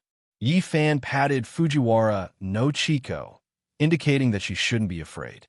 It could be seen that these two huge pythons were guarding Pear Blossom Palace. However, he keenly felt that these two snakes were full of hostility towards him. Their cold eyes were not staring at Fujiwara no Chiko, but staring at him. Xiao Hong, Xiao Chui, don't be rude. Seeing that Fujiwara no Chiko was scared, Xiao Zhao walked straight to the two huge pythons and touched their heads. When the red python saw that Xiao Zhao was touching it, it intimately rubbed against Xiao Zhao's hand. However, the green python was still staring at Yi Fan. Even when Xiao Zhao touched it, it still didn't move. Not only that, it even coiled up its huge body and raised its body high, making an attacking posture. Xiao Chui, what's wrong with you today? Xiao Zhao saw that the green python was full of hostility towards Yi Fan, so she asked, Hiss, hiss, hiss. The green python hissed a few times, as if it was answering Xiao Zhao's question. You're mistaken. Xiao Zhao smiled and patted the green python's head. He's not an enemy. He's our friend, a good friend. Xiao Zhao raised her head and looked at Yi Fan. Hiss, hiss, hiss. After hearing Xiao Zhao's words, the green python tilted its head, as if it was hesitating. When Yi Fan saw this scene, he was shocked and puzzled. He was shocked that Xiao Zhao could communicate so fluently with the giant python. He was puzzled that the giant python didn't target anyone but him. From what Xiao Zhao said to the green python, it seemed that the green python thought that he was an enemy. What was going on? This was his first time coming to Pear Blossom Palace. Jean Chan, who was behind him, had been quietly observing the green python's reaction. She knew that the green python had sensed the evil aura on Yi Fan's body, so it thought that he was an enemy. The green python's cultivation base was several decades higher than the red python's. It was also calmer, not as mischievous as the red python. The red python, on the other hand, was lively and playful. It liked to play around with Xiao Zhao. In addition, its cultivation base was slightly lower than the green python's, so it wasn't strange that it didn't sense the evil aura on Yi Fan's body. Xiao Chui, Jean Chan said as she walked in front of the green python. Xiao Zhao is right. He's not an enemy. He's our friend. After saying that, Jean Chan moved her head closer to the green python and whispered a few words. Xiao Zhao was also beside the green python, so she naturally heard Jean Chan's words. However, after hearing her words, Xiao Zhao's expression changed. Strangely enough, after Jean Chan finished speaking, the green python immediately returned to its normal state. It lowered its head, and its tightly coiled body also relaxed.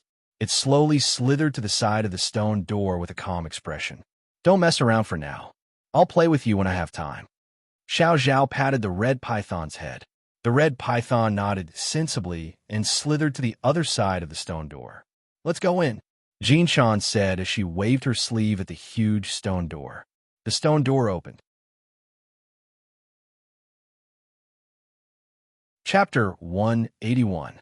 Infiltration of Evil Aura. Xiao Zhao looked at Yi Fan, who was walking slowly in front of her, and had an ominous premonition. Yi Fan was Eldritch's reincarnation, and now that he had obtained Brother Kim's spiritual energy, his cultivation level was extremely high. If he were to become both righteous and evil, wild and unrestrained like in his previous life, and if he were to incur the wrath of the heavenly court, Xiao Zhao did not dare to continue thinking. She had already lost him once. She could not lose him again. Xiao Zhao thought to herself as she followed the three people in front of her to the inner courtyard of Pear Blossom Palace with a solemn expression. Yi Fan and Fujiwara no Chico were attracted by the beautiful scenery of Pear Blossom Palace. This place was different from the Lingyun Cave. The Lingyun Cave style was majestic and grand. The stone tables and chairs were big, the stone beds and stone houses were big, and the pavilions and terraces were big. In short, it was big. However, the style here was indeed quiet and peaceful, exquisite and elegant.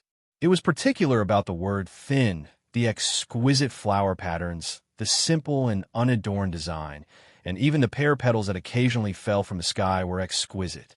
Almost everything here was related to pears. More than 10 tall pear trees were lined up on both sides of the palace. The treetops were grand, and the pear blossoms were snow white. The smooth ground beneath their feet was paved with pear wood, and the wood patterns were simple and elegant. Even the pavilions and terraces, tables, chairs, and benches were all made of pear wood, giving off an ancient feel. The entire Pear Blossom Palace was filled with the fragrance of flowers, making one feel intoxicated. It's truly a paradise on earth. Fujiwara no Chico sighed. Good place, good scenery. Yi Fan was also stunned by the beautiful scenery in front of him. Jean Chan laughed and said, how is it compared to your Lingyun Cave? Although the Lingyun Cave is majestic and grand, it's all made of stone, so it feels a little cold. Yi Fan observed the scenery as he said, this place is exquisite, like a paradise, and it's all made of pear wood. It's as warm as the third spring, so it's still better here. Haha, you only know how to say nice things. Jean Chan laughed. As the two of them were talking, several familiar figures appeared in front of them. Father. When Yi Fan saw this, he was overjoyed. He rushed forward and blurted out. The three people in front of him were none other than his father, Yi Kong, grandfather, Yi Yun, and second uncle, Yi Chun. Fan Air. Yi Kong revealed a rare smile when he saw Yi Fan. Ever since they parted ways at the night residence, as a father, there wasn't a day that he didn't miss his son. Now that father and son were reunited, how could he not be happy? Dad, Grandpa, second uncle, are you all okay? Yi Fan excitedly asked after arriving in front of the three of them. We're all fine. You don't have to worry. Yi Kong smiled at Yi Fan. He had a calm personality. No matter how happy he was, he would only smile. No matter how sad he was, he would only frown. Your father missed you so much that he even called out your name in his sleep at night. Ian laughed. The corner of Yi Kong's mouth curved. I didn't expect Fan Air to have grown so big. Yi Chun sized up Yi Fan. Amen. You're becoming more and more like your father. To have such a cultivation at such a young age, it's really the Knight clan's fortune. Yi Chun was different from others. He was proficient in special techniques. When he saw Yi Fan's amber eyes, he knew that this young man's cultivation had already reached perfection. That was why he sighed with emotion. I almost forgot. Yi Fan pulled Fujiwara no Chico behind him. Chico, quickly greet father, grandfather, and a second uncle. Fujiwara no Chico gently opened her red lips and bowed deeply to the three of them. Father, grandfather, second uncle. Yi Yun and Yi Kong were stunned. They felt that something was wrong, especially Yi Kong. Fujiwara no Chico was like a biological father and daughter to him. Why did she become so distant today? She even bowed so deeply. Yi Chun didn't feel anything strange. When he saw Fujiwara no Chico bowing, he quickly said, "We're all family. Why are you so polite?" When Fujiwara no Chico raised her head, Yi Chun was shocked. He didn't expect that there would be such a beauty in the world. Nephew, you're so lucky to have married such a beautiful girl. Yi Chun praised. Fujiwara no Chico's face turned red. She stood beside Yi Fan with her head lowered and didn't say anything. What's wrong with Chico? Yi Kong felt that something was wrong. He frowned and asked Yi Fan, "Let's all sit down and talk." Jin Chan, who had already arrived in front of them, said, "Fan Air, tell us everything from beginning to end." Hearing Jin Chan say this, Yin also sensed the seriousness of the matter. He asked Yi Fan what happened. AI. Yi Fan sighed deeply. This started from the day father left the Yi residence. Yi Fan recounted how the imperial court had sent people to search their house, how he had been ambushed by Zhou Quan, how he had been injured to save Fujiwara no Chico, how he had encountered the blue-clothed man, and how he had been saved by the Yi family. However, there were three things he didn't mention. One was the white copper bell that Qing Chenzi had instructed the little Taoist boy to give him. The second was the encounter with the Tsuaming Hall's headmaster, Chui Ziwen. The little Taoist boy and Chui Ziwen had both instructed him not to spread this information. Otherwise, it would be detrimental to him. As for the third matter, it was the conversation he had with the other him in his body. He didn't want to talk about this matter, nor was he willing to talk about it. He didn't know the specific reason either. After Yi Fan finished speaking, everyone was silent. It was unusually quiet. Pa! Yi Kong broke the silence. He slammed the table and stood up. That bastard Zhou Quan actually dared to disguise himself as me and ambush me. He even dared to use evil techniques on Chico. If I meet him again, I will definitely kill him. He loved his son dearly. He only had one son, so how could he not be angry? What's the background of that blue-clothed man? Ian asked with a frown. Yi Fan shook his head. I only know that he's a Japanese. He should be related to Matsumoto Takeyoshi. It seems that Matsumoto Takeyoshi has already mobilized a large number of experts to the Great Ming Dynasty, Yi Chun said. Qingmu Boy and the others are only a part of them. Qingmu Boy? Yi Fan asked, what Qingmu Boy? A few days ago, the 5 boys under the Japanese Ghost King came here. They wanted to snatch the green sorcerer scripture from the Pear Blossom Palace, Jin Chan said. I fought with them. All 5 of them have unique skills, but they don't show it to others easily. One of them, in particular, has an unfathomable cultivation level. In other words, they aren't humans at all. Yi Fan was shocked. Since they weren't humans, they must be ghosts or demons. He suddenly remembered Kuju Junichiro from the battle at the ancestral mansion. What happened after that? Yi Fan continued to ask. What was the result? After that, both sides stopped fighting. That person gave me a letter and said that he wanted me to pass it on to Master. After that, they left. Jin Chan continued. Master went out to do something and hasn't returned yet. I don't know what the letter said, so I can only wait for Master to come back. Chapter 182. Grandma, is there a cure for Chico's soul-dissolving technique? Yikong calmed his anger and asked Jinshan. Fujiwara no Chico was his daughter-in-law and the only disciple of his close friend, Ito Fumio. Naturally, he was anxious to restore her memory as soon as possible. According to common sense, there is no cure. Jinshan glanced at Yifan and said, "What if it's not common sense?" Yian asked. "It's difficult." Jinshan sighed. "Then there is still hope for Chico to restore her memory." Yifan listened with joy. He could hear from Jinshan's words that there was a way to restore Fujiwara no Chico's memory. Jinshan nodded. "Grandma, tell me, what should I do?" Yifan asked anxiously. "No matter how difficult it is, I have to try. Although this method is feasible, it is very dangerous. If something goes wrong, not to mention Chico's previous memory, I am afraid that even her current memory will disappear." Jinshan said with a frown. This time, it was Yifan's turn to be silent. If that was the case, he might as well keep Fujiwara no Chico in her current state. At least, she now knew the truth and knew that he was her husband. He had already lost Fujiwara no Chico once and knew what it was like, so he couldn't take this risk. Besides this method, is there any other way? Yifan asked. "This is the only way I can think of." Jinshan replied. "Master," Xiao Zhao, who had been silent, asked Jinshan, "What method are you talking about? Why is it so dangerous?" "Yes, Grandma, please tell me," Yichen said. He, who had a special ability, had also heard of the soul-dissolving technique and knew that there was no cure for this technique. Therefore, he wanted to know what method Jinshan had come up with to neutralize this technique. The principle of the soul-dissolving technique is to use a secret technique on the target soul to completely erase a certain part of the target's memory and replace it with a memory prepared by the caster, thus achieving the caster's goal. Jinshan stood up and paced. "Then why is there no solution to this technique? It is said that even the caster is unable to undo this technique." Yichen asked. "That's because the memory has been erased or completely destroyed," Jinshan said. "So even the caster himself can't recover it." "Then, Granny, your idea is?" Yifan asked.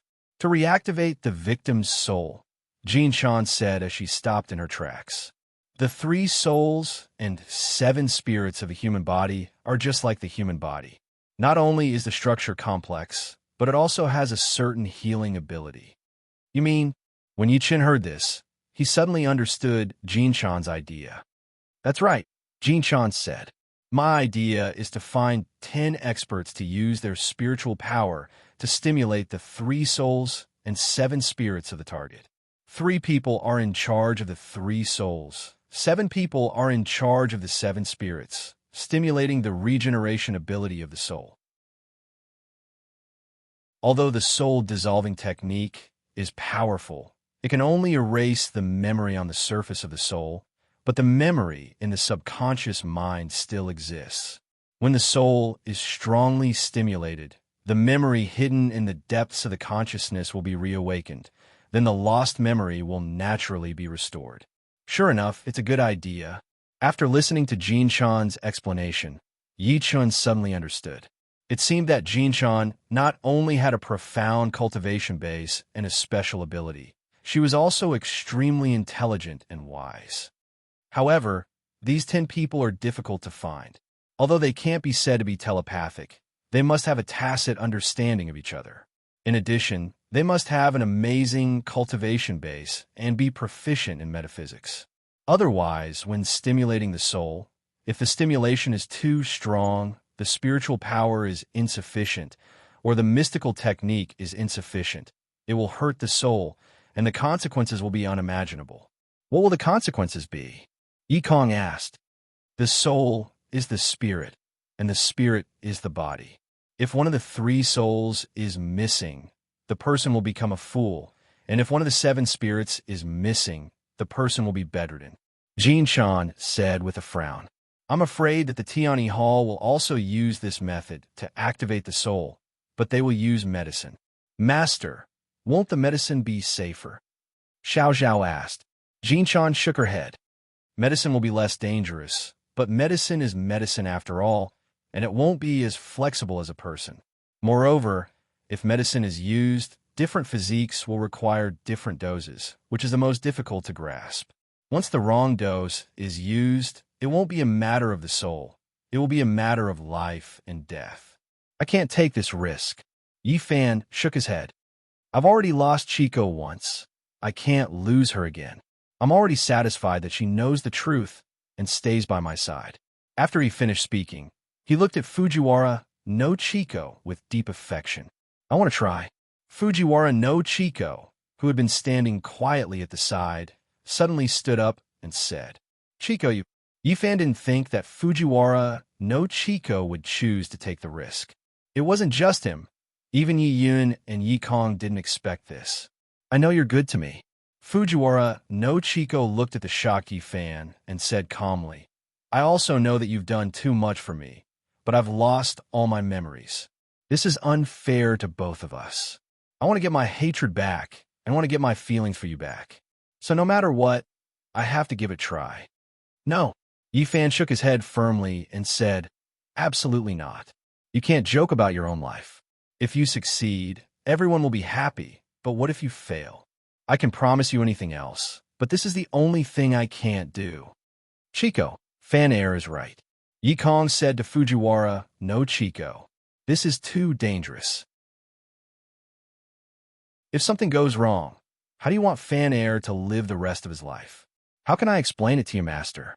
Listen to your father and quickly give up on this idea. Your father is right. Jinshan also tried to persuade her. These two methods are theoretically feasible, but they've never been tried. If something goes wrong, I'll feel guilty for the rest of my life. I appreciate everyone's kindness. Fujiwara no Chico continued. I also know that everyone is doing this for my own good, but no buts. This is absolutely not possible. Yifan directly interrupted Fujiwara no Chico. Well, in that case, I'll ask you a question. Answer me truthfully. Fujiwara no Chico asked Yifan. Go ahead. Yifan raised his head and said, If you were the one who lost your memory, what would you do? Fujiwara no Chico asked. This. Yifan was momentarily at a loss for words. He didn't know how to answer. My father's injustice has yet to be redressed, but I can't even remember what my father looks like. My husband cares for me and dotes on me, but I can't even remember the first time we met. Fujiwara no Chico looked around at everyone present, her eyes red. If it were the elders present, what would you do? After hearing this, everyone fell into deep thought. Yifan didn't say a word, but his brows were tightly knitted. Fujiwara no Chico's words weren't without reason. If this really happened to him, he was afraid that he would be like Fujiwara no Chico. No matter the cost, he would recover his memory. Plop! Fujiwara no Chico suddenly knelt in front of Jinshan and sobbed. Grandma, help me, help me. Whether it's life or death, I want to try. After saying this, tears fell like rain. You child, quickly get up, quickly get up. If you have something to say, get up first. Seeing Fujiwara no Chico kneeling in front of her, Jinshan hurriedly reached out to help her up. However, Fujiwara no Chico kept kneeling there and refused to get up. Jinshan didn't know what to do. If she agreed to it, it would be too dangerous. If she didn't, what this girl said made sense. If she were in her shoes, she would probably do the same. Jinshan hesitantly looked up at Yifan, as if waiting for his opinion.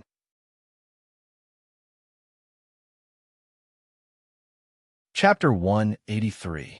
Fujiwara no Chico, who was kneeling on the ground, turned her head to look at Yifan, who had disappeared into the distance, and cried even harder. She knew in her heart that Yifan was even sadder than her at this moment. Midnight, outside Pear Blossom Palace. Yifan sat alone on a large rock by the pool below the waterfall, holding a wine jug. He raised his head to look at the crescent moon in the sky and was lost in thought. From time to time, he would gulp down a mouthful of wine. The waterfall rumbled, but it couldn't wash away the gloom in his heart. The cool breeze blew, but it couldn't blow away the worry in his heart. It's boring to drink alone. I'll drink with you. Xiao Zhao had appeared behind him at some point, holding a lunchbox in her hands. Why aren't you sleeping? What are you doing here in the middle of the night? Yi Fan asked. Like you, I can't sleep. Xiao Zhao sat down beside Yi Fan, then handed the lunchbox in her hands to Yi Fan. You didn't eat at night, so you must be hungry, right? This is the dessert I made. Try it. I'm not hungry. Yi Fan shook his head and said, I can't eat. As he spoke, he raised his head to drink again. Aya, don't drink anymore, Xiao Zhao said as she snatched the wine jug from Yi Fan's hands. Then, she took out a dessert and put it next to Yi Fan's mouth. Eat. I said I can't eat. Yi Fan turned his head to the side. You don't want to eat? Fine, I'll drink with you. As Xiao Zhao spoke, she raised the wine jug to her mouth, raised her head, and gulped it down. Are you stupid? Seeing this, Yi Fan immediately moved to snatch the wine jug from Xiao Zhao's hands. Unfortunately, Xiao Zhao blocked Yi Fan with one hand, while her other hand grabbed the wine jug and poured it into her mouth. Hey. When Yi Fan saw that Xiao Zhao was about to finish the wine in the jug, he hurriedly grabbed Xiao Zhao's arm and forcibly took the jug from her mouth. You're crazy. Yi Fan roared at Xiao Zhao as he looked at the empty wine pot in his hand. If I drink it all, you won't drink anymore. Xiao Zhao wiped her mouth and looked at Yi Fan with a silly smile. Yi Fan was stunned and his anger subsided. What a silly girl. So silly. Xiao Zhao smiled at Yi Fan. Her alcohol tolerance was low, so her face was flushed red and she reeked of alcohol. On the other hand, Yi Fan was fine, now that his spiritual power was abundant. Even if he drank a bottle of poison, it would be dissolved by the pure spiritual power in his body, not to mention a mere jug of wine. Brother Yi, Xiao Zhao looked at the crescent moon in the sky and said slowly, I know you're upset, but do you know that Sister Chico is also not feeling well right now? She's right. Her father's hatred is irreconcilable and her husband's affection is endless. If it were us, we would also do the same. You should go and accompany her now, not drowning your sorrows in wine. She's already asleep, Yi Fan said. Let her rest well. Didn't Granny say that soul shaking requires abundant physical strength? Sleep? Xiao Zhao laughed. You can't even sleep yourself. How can she? She's not asleep. Yi Fan turned to ask Xiao Zhao. Xiao Zhao shook her head. I just passed by her room and saw that the light was still on. She must be like you now, unable to sleep. Yi Fan was silent after hearing this. Go and accompany her. Xiao Zhao looked at Yi Fan and said, She needs you the most now. Yi Fan's heart moved when he heard this. Xiao Zhao was right. Although he was in pain, Fujiwara no Chico was not any better than him. She had no choice but to make such a decision. Now, he should be by her side and let her feel his care and love. It was stupid of him to drown his sorrows in wine alone. You're right. I'll go and accompany her now. You should go back and rest. As Yi Fan spoke, he stood up only to find that Xiao Zhao had unknowingly fallen asleep on his knees. Hey! Yi Fan squatted down and shook Xiao Zhao. If you want to sleep, go back and sleep. Don't sleep here. Oh, Xiao Zhao struggled to raise her head. She looked like she was sleeping. What? Go back and sleep. Don't sleep here, Yi Fan said. I'm fine. Xiao Zhao's eyes were blurred and her face was red. She was tongue-tied. Go and accompany her. I'll go back in a while. After saying that, she lowered her head and went back to sleep. No matter how Yi Fan called her and shook her, she did not wake up. She even started snoring. You're already a few hundred years old, yet you're still asking others to take care of you. I must have owed you in my previous life, Yi Fan said as he carried Xiao Zhao. If you can't drink, then don't drink. Why do you have a show-off? Aren't you afraid of scaring others by revealing your true form? He muttered as he carried Xiao Zhao and flew into Lihua Palace. After settling Xiao Zhao down, Yi Fan went to Fujiwara no Chico's room. Just as Xiao Zhao said, the lights were still on. However, other than that, Fujiwara no Chico's cries came from the room. Knock, knock, knock. Yi Fan gently knocked on the door. The cries came to an abrupt stop. Who is it? Fujiwara no Chico's voice was heard. It's me, Yi Fan replied. After the rustling sound of clothes being put on, the door opened. Fujiwara no Chiko stood in front of Yifan. She was wearing pajamas. Her hair was messy. The tears on her face had not dried, and her pair of beautiful eyes were swollen like peaches. "What are you doing?" Fujiwara no Chiko said softly. I came to see you," Yifan said. "Why aren't you asleep yet?" "I can't sleep." Fujiwara no Chiko lowered her head and whispered, "Are you still angry with me?" No, Yifan said. "I was too selfish. I only thought about myself and did not understand your feelings. It's my fault." After Fujiwara no Chiko heard this, her tears flowed down again. When Yifan saw Fujiwara no Chiko crying again, he quickly reached out to wipe the tears on her face. When he wiped it away, Fujiwara no Chiko cried even harder. Her face was covered in tears, like a pear blossom in the rain. "My great aunt, don't cry. It's the middle of the night. Don't disturb others." When Yifan saw Fujiwara no Chiko crying even harder, he had to persuade her by disturbing others' rest. However, what happened next made Yifan completely speechless. Fujiwara no Chiko pulled Yifan, who was standing at the door, into the house, closed the door, and then leaned her body against the door and continued crying. "Do you still want to shake your soul? If you still want to, don't cry. Crying is not good for your soul." Yifan really had no choice but to use the matter of shaking her soul. This trick really worked. After listening to Yifan's words, Fujiwara no Chiko sobbed a few times and stopped crying. She wiped her tears, stared with a pair of red eyes, and asked in a choked voice, "Really? Why would I lie to you?" When Yifan saw that she believed it, he stepped forward to wipe her tears. Fujiwara no Chiko stood there obediently, letting Yifan wipe her tears. "Are you really not angry with me?" Fujiwara no Chiko asked Yifan while sobbing. "Don't let your imagination run wild. How could I be angry with you?"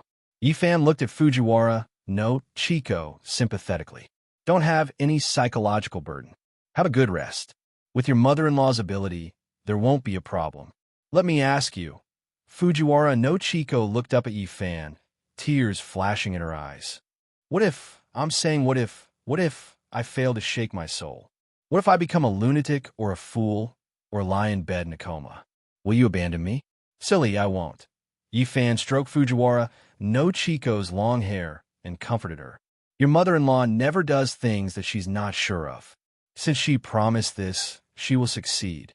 Don't let your imagination run wild, okay? I'm saying what if." Fujiwara no Chiko did not give up. "What if something happens to me? What will you do? Will you abandon me? Will you? You're my wife. No matter what you become, I won't leave you, unless..." Yifan stopped. "Unless what?" Fujiwara no Chiko asked. "Unless I die," Yifan replied. "Don't talk nonsense." Fujiwara no Chiko reached out and covered Yifan's mouth. "Why are you talking about death when you're alive? I'm not talking nonsense. You can't talk nonsense either." Yifan held Fujiwara no Chiko's hand and said, "Be a good girl and have a good rest. We'll take care of other things. Okay?" Fujiwara no Chiko nodded obediently. "It's late. You should go to sleep," Yifan said and scratched Fujiwara no Chiko's nose. "Don't let your imagination run wild. Okay." Fujiwara no Chiko smiled through her tears. "Then I'm leaving. Have a good rest," Yifan said and walked to the door. When he was about to open the door, Fujiwara no Chiko suddenly hugged him from behind. "Can you not go?" Fujiwara no Chiko pressed her face tightly against Yifan's back. "Stay with me." "Okay, I'll stay with you," Yifan said and turned around. Then he suddenly reached out and gently tapped Fujiwara no Chiko's neck. Fujiwara no Chiko blacked out and lost consciousness. Yifan hugged the limp Fujiwara no Chiko in time, then picked her up by the waist and put her on the bed and covered her with a quilt. He did this for a reason. First, Fujiwara no Chiko had cried for a long time and needed a rest. Second, if he really stayed with her, he was afraid that he would not be able to control his desire. So after thinking about it, Yifan hit her sleeping acupoint.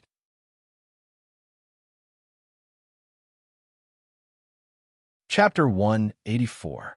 Granny, Yifan asked, "It's already so late. Why aren't you asleep yet? One of you is crying, one is drowning his sorrows in alcohol, and one is tossing and turning. How can I rest well?" Jin Chan laughed. Yifan was speechless. "Come with me. I have something to ask you," Jin Chan said as she turned around and walked out. Yifan immediately followed behind him after hearing that. The two of them arrived at Pear Blossom Palace's pavilion and sat down. "Granny, what do you want to ask me?" Yifan asked Jin Chan. "Let me ask you, do you really agree to shake Chico's soul?" Jin Chan asked. "Yes," Yifan nodded. "Chico is right. If it were me, I would definitely do the same." "If that's the case, then I can only give it a try," Jin Chan said, "but I can't guarantee that it will succeed." "Granny, you don't have to feel burdened. Chico, and I believe in you," Yifan said. "Silly boy," Jin Chan laughed. "Didn't I tell you today? If I want to shake Chico's soul, I can't do it alone. I need at least 10 top-notch experts who are proficient in Xianmen's techniques." 10? Yifan frowned. This was 10 top-notch experts of the Xianmen, making it difficult for him. Besides Jin Chan, there were still 9 people missing. "Let me ask you, where is Brother Kim now?" Jin Chan asked Yifan. "He's your sworn brother. He can definitely help." "I won't lie to you, mother-in-law." Yifan shook his head and smiled bitterly. "Ever since Xianzi and I got married, I've never seen Big Brother Jin again, let alone his whereabouts. This is going to be difficult. We only have 5 people now. We are still short of 5 people." Jin Chan frowned and said, "I don't know when Master will come back. If he is here, we may not need so many people." "There are already 5 people?" Yifan hurriedly asked. "Besides you, who are the remaining 4 people?" "You don't know, but I have 4 junior brothers and sisters. Their cultivation bases are not low, and they are proficient in strange techniques. They can help," Jin Chan said. "But even so, we still don't have enough manpower. Although your father and grandfather have high cultivation, they don't know anything about the celestial sect of wonders, so they can't help." "I see." After hearing this, Yifan fell in a deep thought. Speaking of the celestial sect of wonders, the first thing that came to his mind was Brother Kim and the sky dragon worshipped by the Yi family. Now that Brother Kim was not around and the sky dragon was in the heavenly court, he could not easily descend to the mortal world. It seemed that he had to find another way. "I heard that Ziyang Temple's Qing Chenzi and your father are close friends. Is there such a thing?" Jin Chan suddenly asked. "There is such a thing." Yifan understood Jin Chan's intention. Qing Chenzi's Tao was exquisite. With him around, they would be able to achieve twice the result with half the effort. But that day, he heard from the little Taoist boy that Qing Chenzi went out. So many days had passed. He did not know if he had returned. "Since he is close friends with your father, why don't you ask him to come over and help?" Jin Chan said. "Ziyang Temple has many experts, and they are proficient in the celestial sect of wonders. With their help, Chico's matter will definitely be settled." "Granny is right. I will immediately head over to Ziyang Temple." Yifan did not tell Jin Chan about his visit to Ziyang Temple. After all, the little Taoist boy had instructed him not to let others know about this matter. "It's good to go now." Jin Chan nodded and said, "I heard that Qing Chenzi often travels and does not spend much time in the temple. So it's better for you to go early. If he is around, invite him over. If he is not around, you don't have to be anxious. Come back as soon as possible, and we will think of a solution." "Granny, don't worry.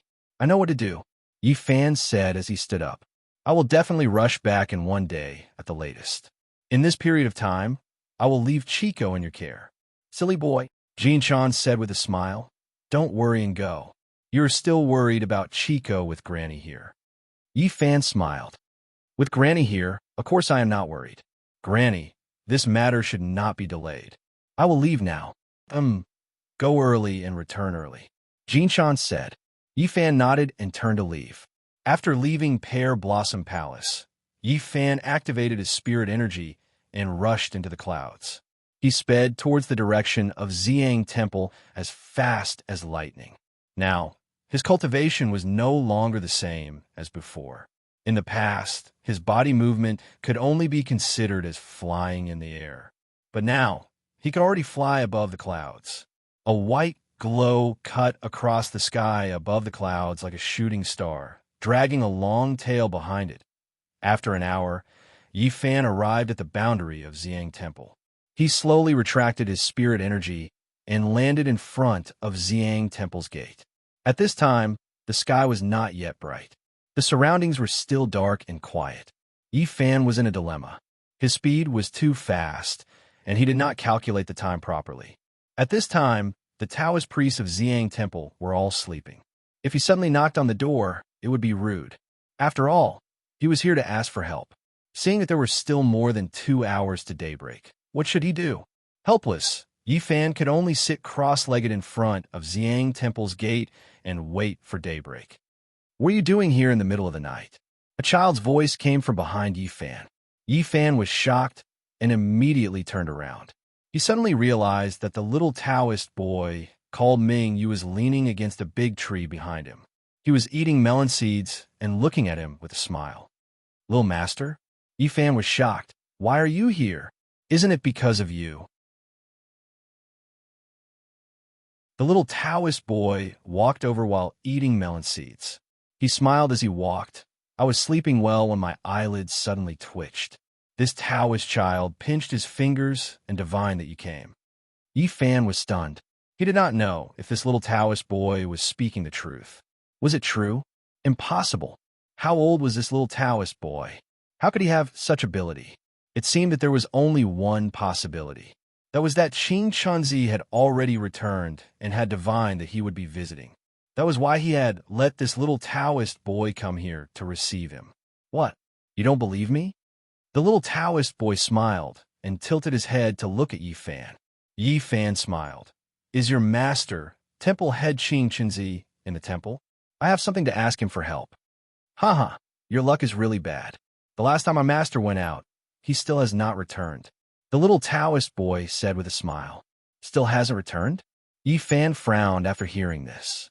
Then, little master, how did you know in advance that I would come here? Didn't I tell you? The little Taoist boy looked up at Yi Fan and said seriously, this Taoist child divined it himself. I knew you wouldn't believe me. Yi Fan smiled. He squatted down and said to the little Taoist boy, since that's the case, then let me ask you, what did I come here for this time? To find my master. The little Taoist boy continued to eat melon seeds. This is what I said just now. It doesn't count. Yi Fan smiled. If you can tell me the purpose of my visit, I will believe you. Ha! The little Taoist boy spat out the skin of the melon seeds and laughed. If I say it, what benefits will I get?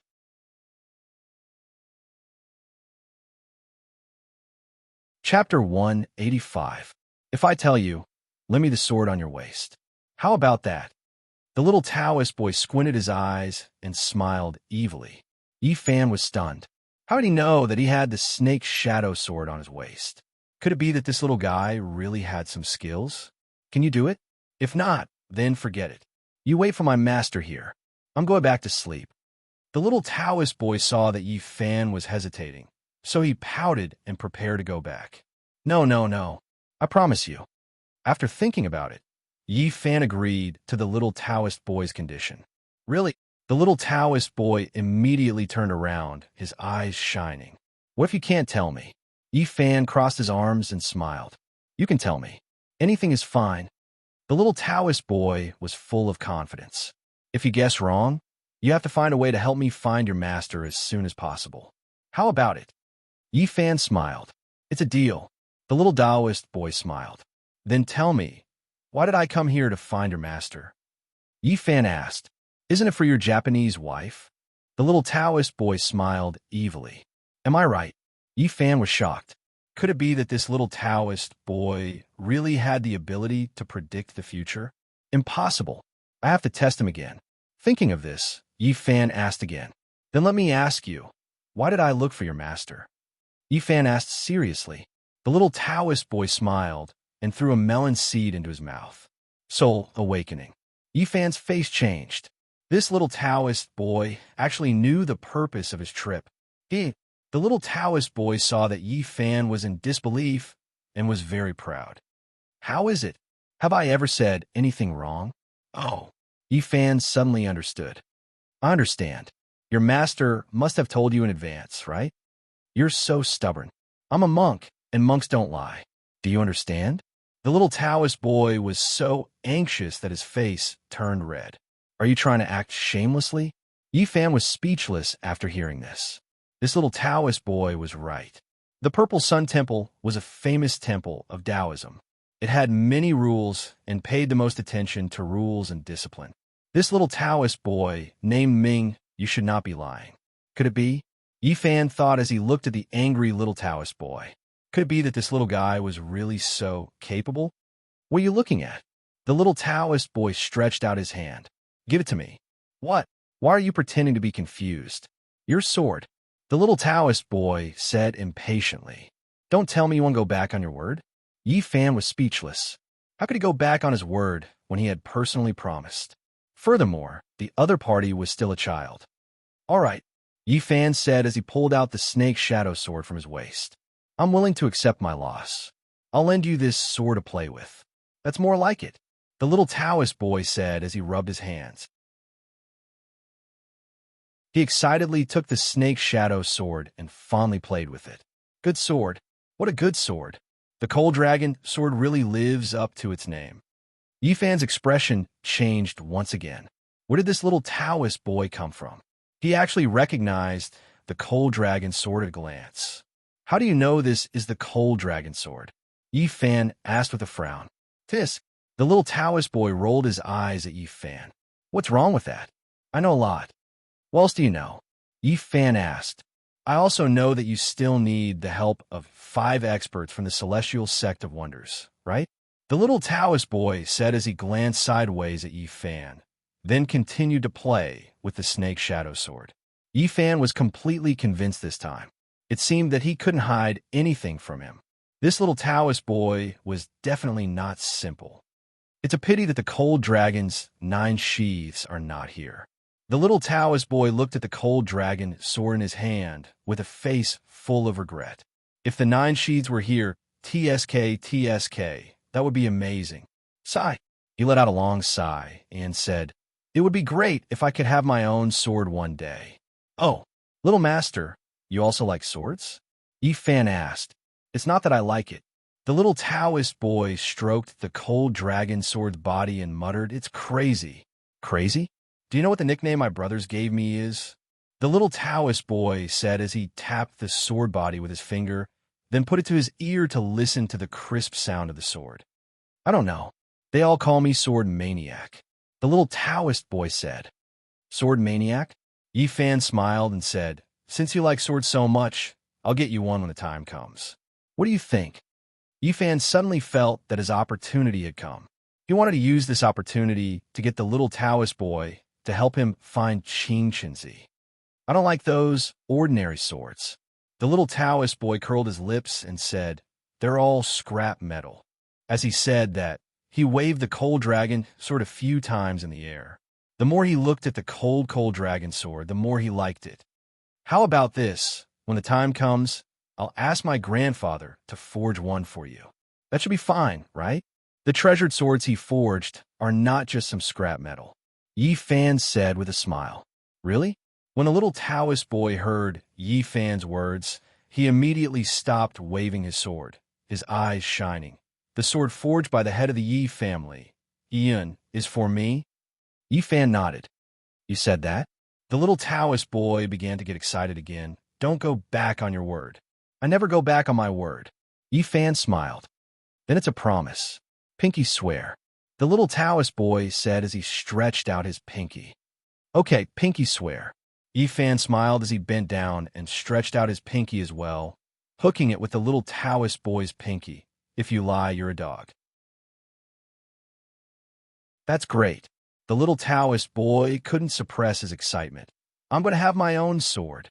Ha! Watch this. As the little Taoist boy said that, he waved the snake's shadow sword in his hand again and lightly waved it at the tree not far away. Shwa! A white light shot out from the snake's shadow sword. Thump, thump, thump.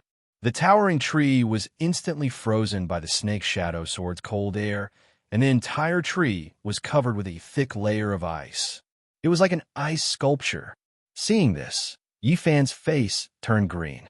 This little Taoist boy's cultivation had actually reached such a realm.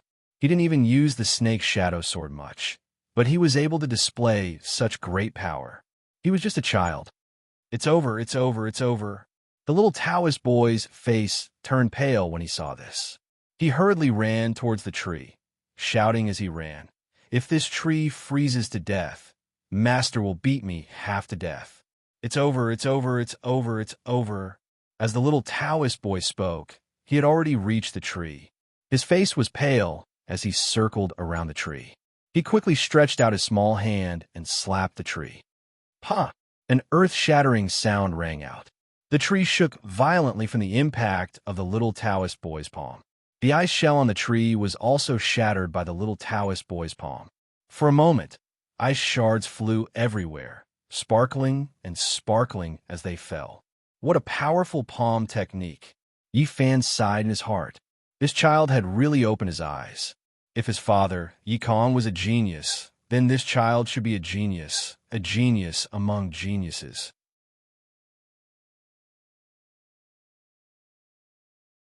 Chapter 186. It's just a tree. Little master, why are you so nervous? Yifan said as he walked towards the little Taoist boy. It's just a tree? The little Taoist boy looked at Yifan exaggeratedly. It's easy for you to say. This pine tree has been here since Xiang Monastery was founded. It's been here for hundreds of years. Do you understand? If I freeze this tree to death, I'll be completely crippled. Crippled, do you understand? Yifan saw the little Taoist boy's exaggerated expression and couldn't help but laugh. Laugh? You're still laughing? The little Taoist boy said as he handed the snake shadow sword to Yifan. I'll return the ice dragon to you. This sword seems to be messing with me on purpose. I was just casually playing with it, and I almost poked a big hole. I don't want to play with it anymore. Yifan smiled as he took the snake shadow sword and wrapped it around his waist again. Little master, help me. Help me find your master. Why do you want to find my master? The little Taoist boy said as he patted the ice chips off his body. Didn't I tell you? Master didn't come back. I don't know where he went. Then why did you promise to help me find your master if you lose? Yifan asked. Nonsense. The little Taoist boy said as he tidied up his Taoist robe. I won't lose at all. Of course I'll agree to anything. Stupid. Yifan was completely speechless. What should he do? Yifan frowned. Xingqinzi wasn't here. Where could he find the Xian's sex experts? You don't admit that you're stupid. The little Taoist boy rolled his eyes at Yifan. Even if Master isn't here, there's still me. You? Isn't it just soul-shaking?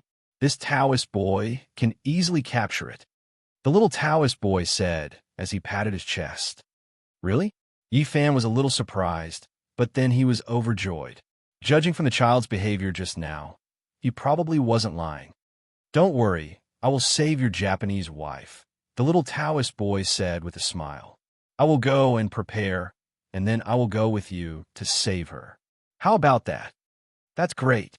Yifan felt a weight lifted off his shoulders. It's getting late. My junior brothers should be getting up for their morning classes. The little Taoist boy said, Come with me first. Saying so, he turned around and walked towards the entrance of Purple Sun Monastery. Yifan followed closely behind, following the little Taoist boy into Xiang Temple.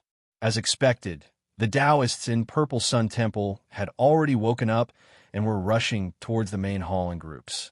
When they saw the little Taoist boy coming over, they all bowed to him. Martial Uncle, the old Taoist leading the group, was the first to speak. Martial Uncle. Morning, Martial Uncle. The rest of the Taoists also nodded and bowed to the little Taoist boy. The little Taoist boy changed from his childish behavior to a calm expression. With his hands behind his back, he nodded slightly to the Taoists. Martial Uncle. They called this little guy Martial Uncle. This scene shocked Yifan so much that his eyes widened. The oldest of these Taoists was in his 50s, and the youngest was in his 20s. Why would they call him Martial Uncle? I couldn't tell that your seniority is so high. After passing by the Taoists, Yi Fan asked softly, Sigh, you're worried. The little Taoist boy sighed. Master isn't here, so I'm the only one in charge. That old man, on the other hand, is wandering around and making things difficult for me. You came just in time this time, so I could take this opportunity to go out for a walk. Otherwise, I'll be bored to death if I have to face these guys every day. By the way, how many helpers will you take with you when you go with me to save people? Yi Fan said, we still need 5 people. I'll go alone. The little Taoist boy said, You'll go alone? Yi Fan asked doubtfully. There are a few masters in the temple, but I can't take them with me. The little Taoist boy said, Why? I'm not the Abbey Dean, so I can't mobilize them. Only Master has the authority to do so, the little Taoist explained. Besides, for such a big Taoist temple, there should at least be a few capable people to keep up appearances. Recently, the world is not peaceful, and there are demons everywhere. The young disciples can perform ordinary expiation rituals, but when it comes to exorcising demons, there are only a few who are capable of doing so. If my senior brother Qingfeng was here, I would consider it. But he has something important to do, so he is not in the temple. I see, Yi Fan said, but don't worry, there will be enough people. The little Taoist boy said. Yi Fan was puzzled. He did not know who else would help, but since he said so, there must be a way. In the blink of an eye, the two came to a room in the backyard of the Ziyang temple. Wait here, I'll be back soon. The little Taoist boy said as he pushed the door open and walked into the room. After a while, he came out. He had changed into a golden silk Taoist robe and carried a yellow cloth bag. How high can you fly now? The little Taoist boy asked about Yi Fan's cultivation as soon as he came out. Don't worry, I can take you on the clouds. We won't be discovered. Yi Fan said. That's good. I was going to take you on the clouds. The little Taoist boy said, since you can walk on the clouds, it will save me a lot of trouble. Yi Fan's face turned green again. This little Taoist boy could actually fly on the clouds. Let's go. The little Taoist boy said as he flicked his sleeves. Clouds suddenly appeared under his feet. In an instant, auspicious clouds condensed under his feet and flew into the sky. Yi Fan was shocked when he saw this. He immediately activated his spiritual power and used his movement technique to rush into the clouds. Compared to the little Taoist boy, Yi Fan's speed was much faster. When the little Taoist boy's auspicious clouds were still in the air, Yi Fan had already flown into the clouds. The little Taoist boy looked at Yi Fan's movement technique and frowned. Yi Fan's current cultivation was like heaven and earth compared to last time. He didn't expect Yi Fan to improve so much in less than a month. However, although Yi Fan's cultivation had increased greatly, a wisp of evil aura had already appeared on his body. I haven't seen you for a few days, but your cultivation has improved a lot. The little Taoist boy used auspicious clouds to catch up to Yi Fan and said, Haha, you flatter me. Yi Fan smiled and said, You just said that you will gather the manpower. I wonder who it will be. You, and I just need to hurry. You will know in a while. The little Taoist boy said as he activated the clouds and flew quickly in the direction of Li Hua Palace. Yi Fan followed closely behind, maintaining the same speed as the little Taoist boy. Why are you keeping me in suspense? Yi Fan asked, Who is it? Speaking of which, they're all your old acquaintances. It's just that you definitely can't remember them. The little Taoist boy smiled and looked at Yi Fan. Old acquaintances? Yi Fan was a little puzzled. He didn't know any Xian sect experts. Who could it be? They're over there. Yi Fan was thinking hard when the little Taoist boy suddenly pointed in front and said,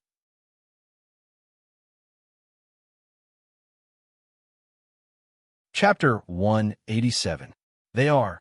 Yi Fan did not recognize the two of them. They are good friends from your previous life. You just don't remember them after reincarnating, the little Taoist boy said with a smile. Good friends from my previous life? Yi Fan muttered to himself. In the blink of an eye, they had covered a distance of 1,000 feet. The little Taoist boy stopped his cloud steps, and Yi Fan slowly retracted his spirit power as he hovered in midair. Immeasurable deity. The little Taoist boy bowed to the two people. Fellow Taoists, I have brought him here. Yi Fan was stunned. He did not know how to greet the two people. The man and woman immediately turned their attention to Yi Fan after they heard what he said. It's him. The handsome man in white robe spoke after he had finished examining Yi Fan. Junior brother, the woman in purple said as she hugged the stunned Yi Fan. Her eyes were red. It's really you. Yi Fan was at a loss. He did not know who this person was or why she was hugging him. From her words, this person should be his senior sister from his previous life. Cough, cough, cough. The little Taoist boy saw this and deliberately coughed a few times. This, fairy, can you let go of me first? Yi Fan stammered. It seems that you really don't remember me. The woman in purple let go with a sad face. He has the confusion of Ean's separation. Naturally, he won't remember you. The man in white said as he walked in front of Yi Fan. Do you know that you were eldritch in your previous life? Yi Fan nodded. Then let me tell you. This is your senior sister from your previous life, the man in white said. You call her senior sister Hua. Senior sister Hua? Back then, there were 4 of us who studied under our master. I was ranked 2nd, and you were ranked 4th. In the blink of an eye, hundreds of years have passed, the purple-clothed woman said. Later, after you were expelled by our master, you were nicknamed Eldritch. After that, the purple-clothed woman's voice was choked with sobs, and she could no longer speak. The white-clothed man took out a handkerchief from his bosom and handed it to the purple-clothed girl. The purple-clothed girl took the handkerchief and wiped her tears. I'm sure you know what happened after that, the white-clothed man said. Yi Fan nodded. He had heard from Xiao Zhao and his brother Kim that he had been forced to self-destruct after dispersing his cultivation. His fate had been tragic. Do you know who I am? The white-robed man smiled. Don't tell me you're my senior brother? Yi Fan asked the man in white. The white-clothed man smiled and shook his head. You and I are not from the same sect. In our previous lives, you and I were congenial and appreciated each other. If it weren't for the sect's rules, you and I would have already become sworn brothers. My family name is Yan. In the future, you and I will be the same as before. You call me Brother Yin, and I'll call you Brother Yi. Yes, brother. Brother Yin. Yi Fan was a little unnatural. His relationships in his previous life were really complicated. However, after experiencing so many things, he was already used to this kind of relationship from his previous life. The white-clothed man smiled and patted Yi Fan's shoulder. Junior brother, our master has told us everything about you, the purple-clothed girl said while wiping her tears. Don't blame us for not recognizing you earlier. It's really hard to disobey our master's orders. He was afraid that we would reveal your identity in advance, so he always forbade us from recognizing you. Senior sister, I understand, Yi Fan said. Since this woman called him junior brother, he could only call her senior sister. This time, our master knew that you were in trouble, so he specially asked me to come and help you, the purple-clothed girl said. Senior Yun Zhongzi also asked old Yin to come and help. You don't have to worry about sister-in-law. Yin Zhongzi? Yin Zhongzi is our master's Taoist name, the white-clothed man said. There are some things that you don't know now. We'll tell you on the way. Fellow Yin is right. It's getting late. Let's get down to business first, the little Taoist boy on the side said. But Yi Fan wanted to say something, but stopped. Now, including the little Taoist boy, senior sister Hua, brother Yin, and Jin Shan, there were only 8 people. Granny said that a total of 10 Taoist masters were needed for the 3 spiritual souls and 7 physical souls. They still needed 2 more. Don't worry, the little Taoist boy saw through Yi Fan's thoughts and said with a smile, we have enough people. Enough? Yi Fan looked at the little Taoist boy in confusion. He didn't know what the little Taoist boy meant. Junior brother, don't worry. Mingyu is right. We have enough people. There are also 2 helpers who should be on their way to Pear Blossom Palace, the purple-clothed woman said with a smile. 2 helpers? Yi Fan asked, who are they? You'll know in a while. Brother Yi, we have to hurry now, the white-clothed man said as he waved his sleeves. The auspicious clouds under his feet began to rise slowly. Hurry up, hurry up. The little Taoist boy smiled and also urged the auspicious clouds under his feet to catch up with the white-clothed man. Fellow Yin, let's take this opportunity to compare our strength. How about we compete? Ha ha, sure. The white-clothed man laughed. I want to see if your purple sun monastery's cloud urging art is faster or our clear wind cave's cloud ascension technique. Then this little Taoist will embarrass himself. The little Taoist boy smiled and stretched out his hand to make a sword gesture. Then he pointed at the auspicious clouds under his feet. The auspicious clouds under his feet instantly surged. Then, with a whoosh, they flew in the direction of Miaojiang as fast as lightning. The white-clothed man smiled slightly. He flipped his hand, and his palm faced the sky. The auspicious clouds under his feet instantly rose rapidly. After rising for several hundred feet, the white-clothed man changed his palm into a sword gesture in the direction of the little Taoist boy. The auspicious clouds under his feet instantly doubled in size. Then, a cloud light soared into the sky and chased after him. We should also go. Come on up, the purple-clothed woman said as she pulled Yi Fan's hand and let him step on the auspicious clouds under her feet. Although Yi Fan's movement technique was no longer the same as before, he did not know the cloud riding technique. Seeing the purple-clothed woman pull him onto the auspicious clouds, he was a little worried. However, he still did not dare to withdraw his spiritual power. He was afraid that he would step on empty air. Don't worry, it will be fine. The purple-clothed woman saw Yi Fan's cautious appearance and opened her mouth to speak with a smile. After Yi Fan stepped on the auspicious clouds, he tried to slowly withdraw his spiritual power. Sure enough, after withdrawing his spiritual power, he did not fall. Instead, he was firmly supported by the auspicious clouds. If there is a chance in the future, I will teach you how to ride the clouds. It will save you from wasting your spiritual power. The purple-clothed woman smiled and flicked her sleeves. The auspicious clouds under her feet slowly rose and sped in the direction of Lihua Palace. Along the way, the purple-clothed woman told Yi Fan a few things about his past life. Yi Fan learned from her that their master's Taoist name was Tianjizi. Although he was a loose immortal, his Taoist techniques were extremely profound. In the immortal world, his seniority was extremely high. There were 4 disciples under him: eldest senior brother Yufeng, second senior sister Kuanghua, third senior brother Ao Shui. As for the 4th disciple, he was his past life's eldritch. However, at that time, he did not have this nickname. Instead, he was called Waning Moon. Later, after he was expelled from the sect by Tianjizi, the cultivation world gave him the nickname Eldritch.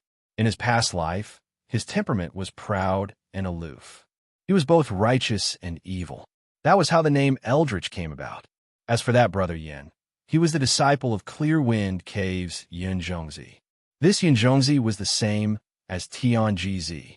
He could not stand the various rules in the heavenly court and became a free and unfettered loose immortal. However, although he was a loose immortal, his strength far surpassed that of a celestial immortal. He was on par with Tianjizi.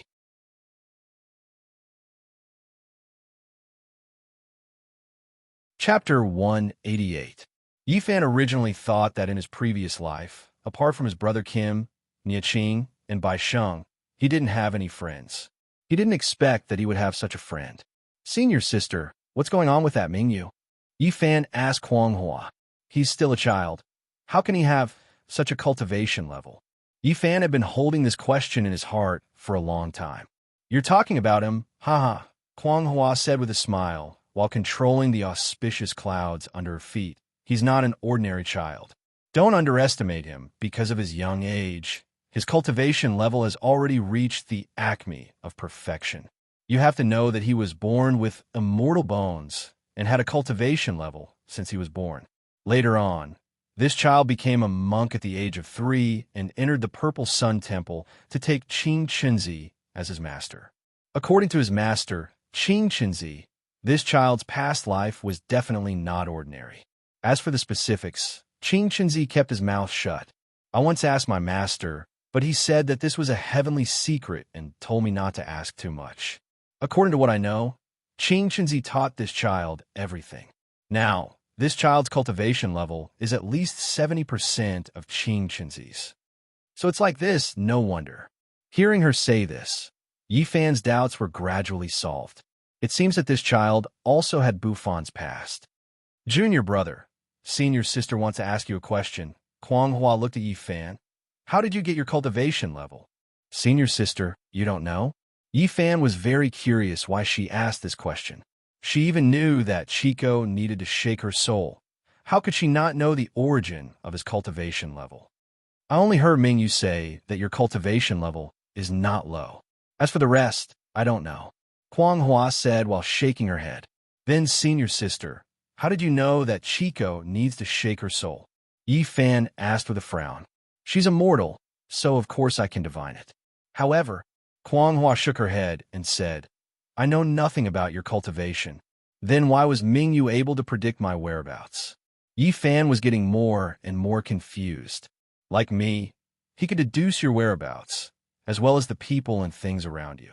However, we can't deduce the origin of your cultivation, Kuang Hua said solemnly.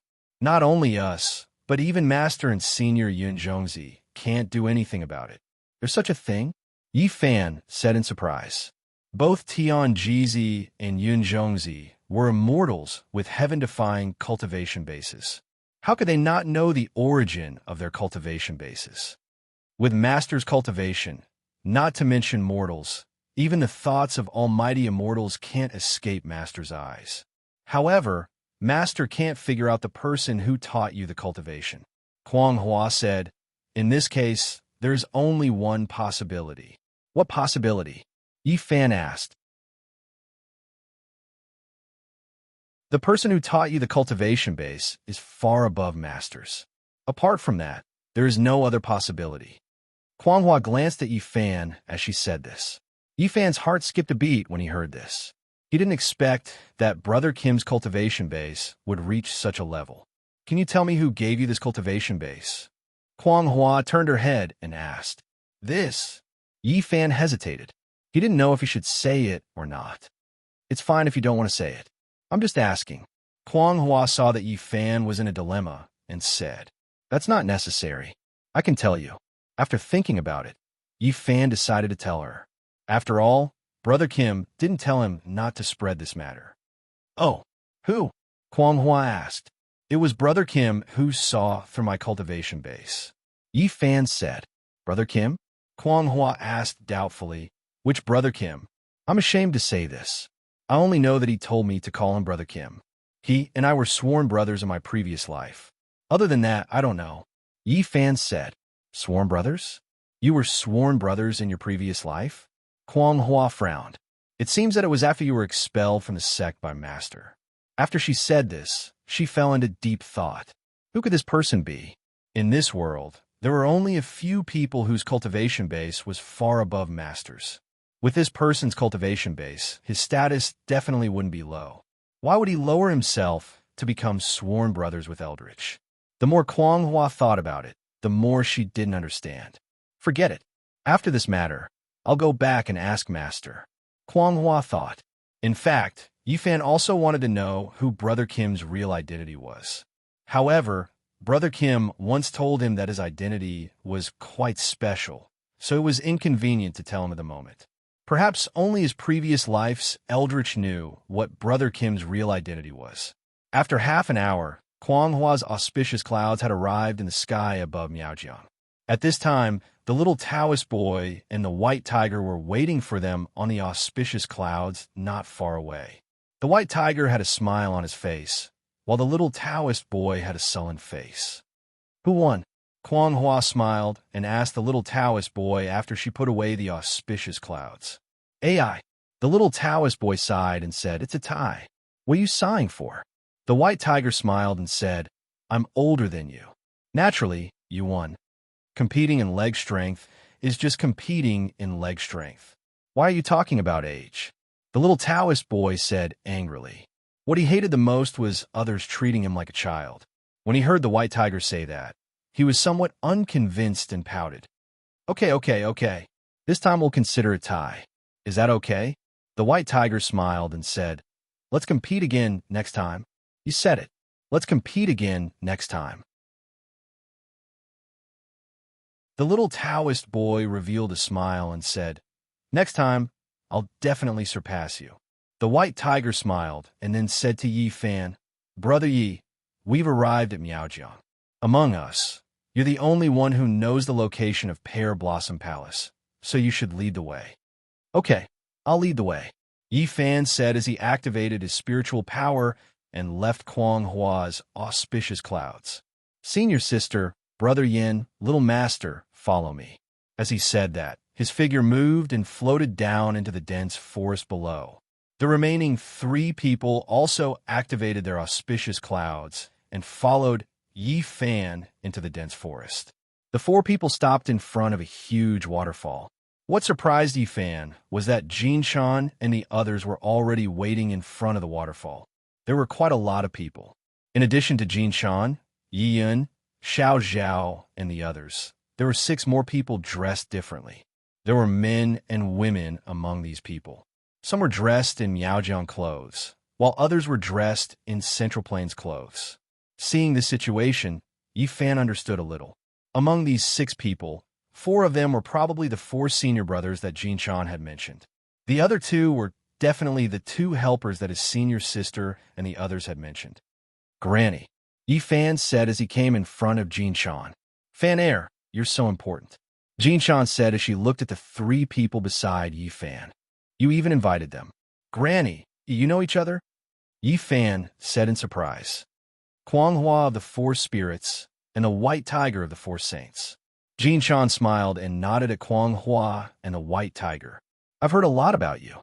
Kuang Hua and the white tiger were stunned at first, then smiled in relief. "I've heard a lot about Jin Shan of Pear Blossom Palace. Now that I've met you, you really live up to your reputation." Kuang Hua said, "You flatter me," Jin Shan said as she looked at the little Taoist boy. "As for this little master, you must be Mingyu, the disciple of Qin Chunzi of Xiang Temple." "Granny, you're so awesome." The little Taoist boy looked at Jin Shan with a silly smile. "You even recognized me. At such a young age, your cultivation has already reached the stage of perfection. You're not simple," Jin Shan said as she introduced the people around her. "These 4 are my junior brother and junior sister, Mu San, Shui Ling, Huiyin, and Tu Kuan. This is my disciple, Xiao Zhao." Mu San and the others nodded at the 3 of them. Xiao Zhao bowed to the 3 of them. The 3 of them returned the gesture. Because it was the first time Yi Fan had met Jin Shan's fellow disciples, he didn't dare to be negligent and also bowed to the 4 of them. "Fan Air, it's more appropriate for you to introduce these 3, Jin Shan said as she looked at Yi Yun and the others. Yi Fan nodded and introduced them one by one. "This is my grandfather, the head of the Yi clan, Yi Yun. This is my father, Yi Kong. This is my second uncle, Yi Chun." Yi Yun and the others also bowed to the 3 of them. Kuang Hua and the white tiger also bowed. The little Taoist boy quickly waved his hand and moved to the side. "I'm the youngest and Yi Fan's friend. I can't accept such a big gesture. This will shorten my life." Everyone laughed. As for these 2, Jin Shan looked at the 2 people beside her and spoke hesitantly. Yi Fan saw Jin Shan's hesitation and didn't understand what was going on. He quickly looked at the 2 people. This was the first time that he had seen Jin Shan so hesitant. The 2 of them were a man and a woman. The man was handsome and dignified. He was dressed in black. The woman's face was like a peach petal. Her eyes were bright, and she was dressed in red. "You must be Yi Fan." The woman in red spoke first. "That's me. I wonder who the 2 of you are." Yi Fan didn't know them. "I'm Succubus." The woman in red said, "He's Wang." "Succubus?" "Wang Gui." Yi Fan frowned. He seemed to have heard these 2 names before. Suddenly, he thought of Qi Yao during the battle at the ancestral home. "Qi Mei Wang Gui." Yi Fan suddenly said, "You are. We're from Swimming Hall." The man in black stepped forward and said, "We're here on Master Chui's orders to help you." "Chui Ziwen? Help me?" After Yi Fan heard this, he began to ponder. How did Chui Ziwen know that he needed help? "Fan Air, you don't know them?" Yi Kong asked Yi Fan. He didn't have a good impression of Tsueming Hall. Chi Yao's right arm was chopped off by him. I've met Master Chui once before, Yi Fan said. Yi Kong frowned. He didn't expect his son to be related to Tsueming Hall. Moreover, it was the head teacher, Chui Ziwen. He wasn't the only one frowning. Other than the little Taoist boy, everyone else didn't understand why this matter was related to Tsueming Hall. White Tiger and Kwang Hua were even more puzzled. Although the two of them predicted that there would be 2 experts coming to help, they didn't expect them to be from Tsueming Hall. It seemed that these 2 people's cultivation wasn't below theirs. Otherwise, they would have predicted it long ago. Then I'll have to trouble the 2 of you this time, Yi Fan said to the 2 of them. He believed that Chui Ziwen wouldn't harm him. The 2 of them nodded.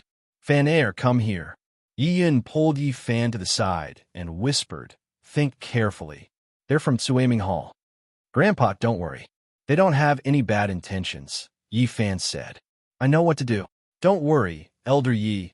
The little Taoist boy appeared in front of them. Nothing will happen. I promise. Yi Yin turned to look at the expressionless succubus and sprite, then looked at the confident little Taoist boy and the calm Yi Fan. He nodded. It wasn't that he believed the little Taoist boy's words, but that he had carefully analyzed the situation. With so many experts present, if the 2 from Tsueming Hall had any ulterior motives, they wouldn't be stupid enough to make enemies with so many experts. Secondly, Tsueming Hall's style of doing things had always been straightforward and never beat around the bush. Based on these 2 points, the 2 people in front of them should be here to help. Everyone, please follow me to Pear Blossom Palace to talk, Jin Chan said. On the side, Shui Ling turned around and waved her sleeve at the waterfall. With a rumbling sound, the huge waterfall actually split into a 3-meter wide section in the middle. With a rumbling sound, the stone door opened. Please. Jin Chan gestured with her hand. Please. Everyone politely used their movement techniques and flew into the cave. Xiao Zhao pouted and silently followed at the back. This Yi Fan really had good luck with women. Every time he went out, he would meet a stunning beauty. Last time, it was Yi Fei Shue. This time, there were 2 of them. One was Kwang Hua. One was Succubus. Who knew who else would come in the future? Xiao Zhao muttered in her heart as she flew into the cave.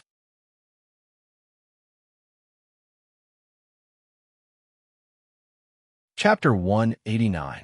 On the battleship. At night, Matsumoto Takeyoshi was sitting on a cushion, playing chess with someone. The veiled green and white envoys stood quietly behind him, one on his left and one on his right. The person sitting across from Matsumoto Takeyoshi was wearing a black robe and a black hat. He wore a crystal-clear, white, jade puppet mask on his face. Under the mask, a pair of blue eyes flashed coldly. He looked very strange. How's the progress? The black-robed man asked in a hoarse voice. He placed a white piece on the chessboard. It's going well. Matsumoto Takeyoshi placed a black piece on the board. I heard that there's a problem with your son? The black-robed man raised his head as he spoke. He looked at Matsumoto Takeyoshi with his blue eyes. Matsumoto Takeyoshi smiled as he picked up a few black stones from the jar and played with them in his hand. He lowered his head to look at the chessboard. Lord Shinozaki sure is well informed. He got the news so quickly. Got the news? Ha! The black-robed man laughed. I was there at the time. How can I say that I got the news? I should say that I saw it with my own eyes. What do you think? Matsumoto Takeyoshi frowned when he heard this. He raised his eyebrows and looked at the black-robed man. He was not the only one. The green-robed man, standing behind him, narrowed his eyes when he heard this. This Shinozaki was there when he fought Yi Fan. Even with his cultivation level, he had not sensed Shinozaki's presence. This made him feel uneasy. This Shinozaki's cultivation level was probably on par with his. The white-robed man looked calm. He closed his eyes tightly and stood there as if he had fallen asleep. The black-robed man lowered his head and looked at the chessboard with interest. You're spying on me? Matsumoto Takeyoshi asked. Spying? The black-robed man put down the white chess piece in his hand and said with a smile, Don't make it sound so bad. I'm only following the orders of great God Xietian to come and see your progress. If I wanted to monitor you, why would I show myself in? Hearing the black-robed man say this, Matsumoto Takeyoshi looked away and continued to place his piece on the chessboard. If that's the case, Lord Shinozaki has already reported the situation here to Great God Sietion. What do you think? The black-robed man laughed.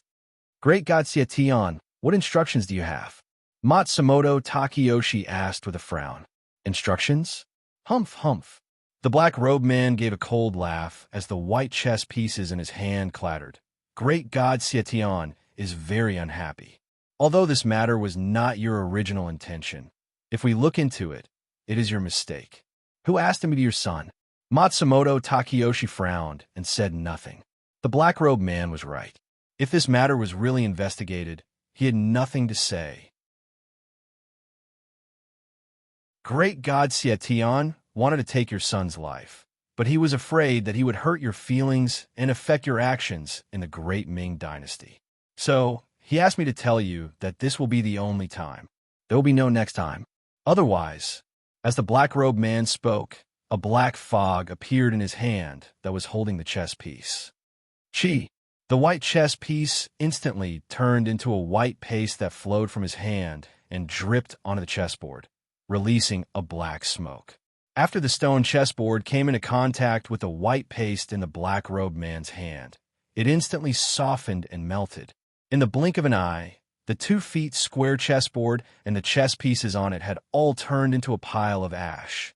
It seems like this round is a draw. The black-robed man patted the dust off his hands and stood up to look at Matsumoto Takeyoshi with a smile. I wonder what the result will be next time. Lord Shinozaki, please go back and tell Great God Sietion. Matsumoto Takeyoshi also stood up. This kind of thing will not happen again. That would be for the best. The black-robed man turned around and slowly walked to the door. When he reached the door, he turned around again. That's right. You should hurry up with the matter of the 9 cauldrons. Great God Sietion has begun to urge you. After he finished speaking, the black-robed man pushed the door open and left. Matsumoto Takeyoshi walked to the porthole with his hands behind his back. He raised his head and looked out. He saw a black light in the sky that was quickly flying in the direction of Japan. Where are the 13 people now? Matsumoto Takeyoshi turned around and asked the black-robed man.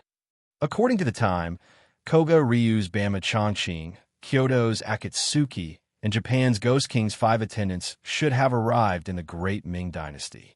There should be news in a few days. The black-robed man said. As for Henjima Yugo, Sato Kawakai, Funakoshi Shinichi, and Fujita Gang, they encountered a storm at sea, so they will be a few days late. Onijiro and Kamehameha have always been alone, so there is no news yet.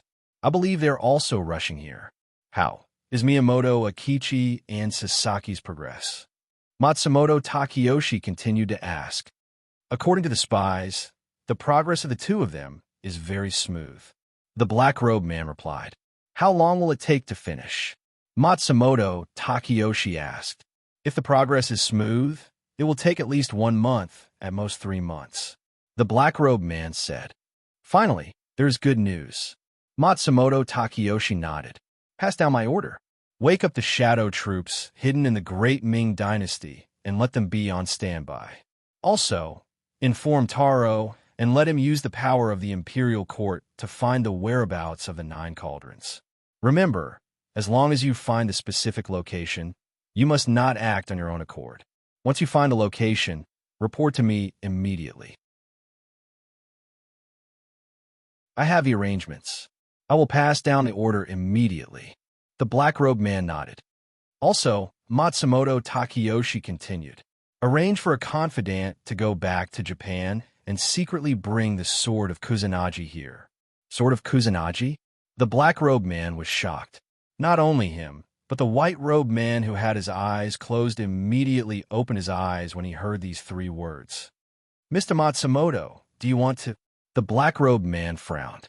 I heard that someone criticized me in front of Tokugawa Ieyasu, saying that I have a secret artifact. Although this person has been killed, with Tokugawa Ieyasu's suspicious personality, he will still do something. To prevent any accidents from happening, it is better to bring the sword of Kusanagi here. This is one of the reasons. Matsumoto Takeyoshi began to walk as he spoke. Another reason is that the Great Ming Dynasty is full of hidden dragons and crouching tigers. There are many masters and godly weapons. Let's not talk about others. Just the cold dragon sword in Yifan's hand is a huge problem. I thought that I could use Hattori Chihiro's flaming sword to suppress him, but who would have thought that I would end up losing the flaming sword instead of the weapon forging manual? Bring the sword of Kusanagi here. It might be able to help at a critical moment. The black-robed man nodded. That's good. A long delay may cause problems in the future. Shinozaki is one of the 10 guards under great god Sietion. His position is respected. Matsumoto Takeyoshi looked at the crescent moon outside the window. I didn't expect that even he would be alarmed this time. Should we make some preparations? The black-robed man asked. If you're willing, I can set up a barrier around this warship. There is no need. Matsumoto Takeyoshi waved his hand. That would be counterproductive. Everything will be the same as before. The black-robed man nodded slightly.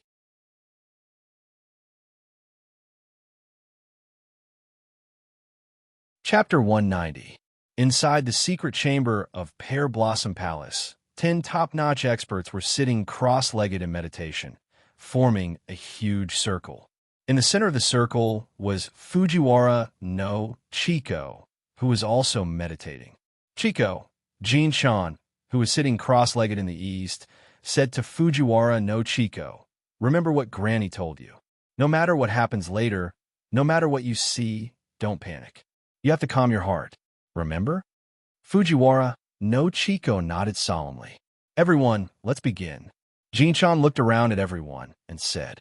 Everyone nodded and began to focus their minds, calming their chi, and displaying their divine abilities.